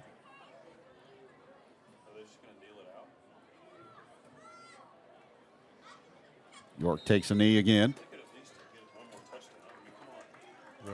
I'd send Rhett Rhodes in there to kick the field goal. Nope. They're going to line up at the 50-yard line, and wow, great homecoming night for the Yellowjackets, for Jax Glendening, and getting the king, and Morgan Derman getting the queen, and the new language that we learned here on the broadcast of LAB TV. Quite the night here at LHS. Your final score, Lebanon 49, Springfield Glendale 28. And we will have the postgame show coming up next on LAB TV. And that's the final for the Yellowjacket Stadium on homecoming night. Glendale Falcons 28, your Yellowjackets 49. It is Homecoming Friday as Lebanon will entertain Springfield Glendale. We'll have the broadcast at 7 o'clock, and then Lebanon will host Waynesville in the final regular season game the following Friday. Like I said, it's homecoming week. A lot of activities this week. Spirit week at school. I'll tell you, it's a busy time for Lebanon Band and their director, Aaron Stewart, who does such a fantastic job. Of course, they rehearse their football performances for their Friday night halftime shows, and then getting prepared for their festival competition, and then they've got to get in Christmas parade mode also, because that's coming up in the not too distant future also. In our parade telecast being brought to you by phones, furniture, and lawn equipment, and also by Mel's. Stop by and grab you something to eat after the parade. Come on downtown.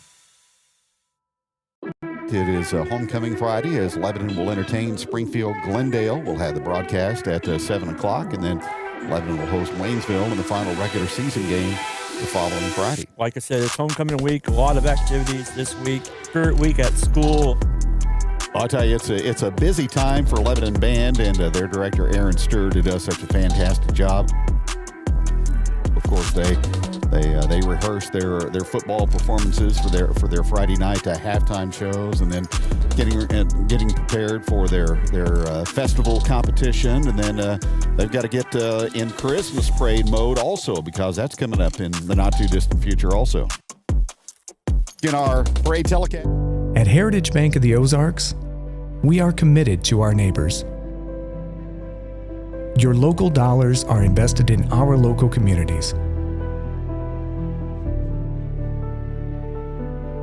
With local lenders and local decisions, because at Heritage Bank, we are neighbors serving neighbors.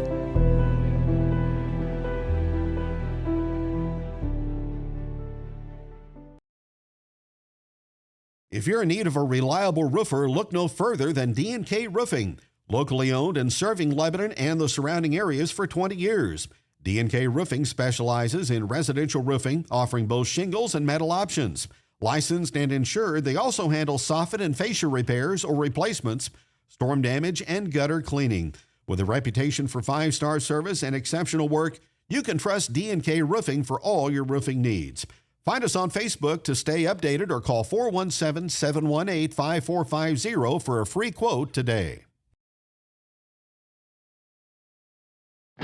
Looking for your dream home? Trust Century 21 Laclede Realty, Lebanon's #1 real estate office, to guide you every step of the way. With our expert agents and unmatched local knowledge, we make finding your perfect home as exciting as a Yellowjacket touchdown.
We're live, fellas. All right, we're back at Jacket Stadium with assistant coach Drew McBride. Lebanon with a big win tonight over the Glendale Falcons here at Jacket Stadium to celebrate homecoming, 49-28, the final score.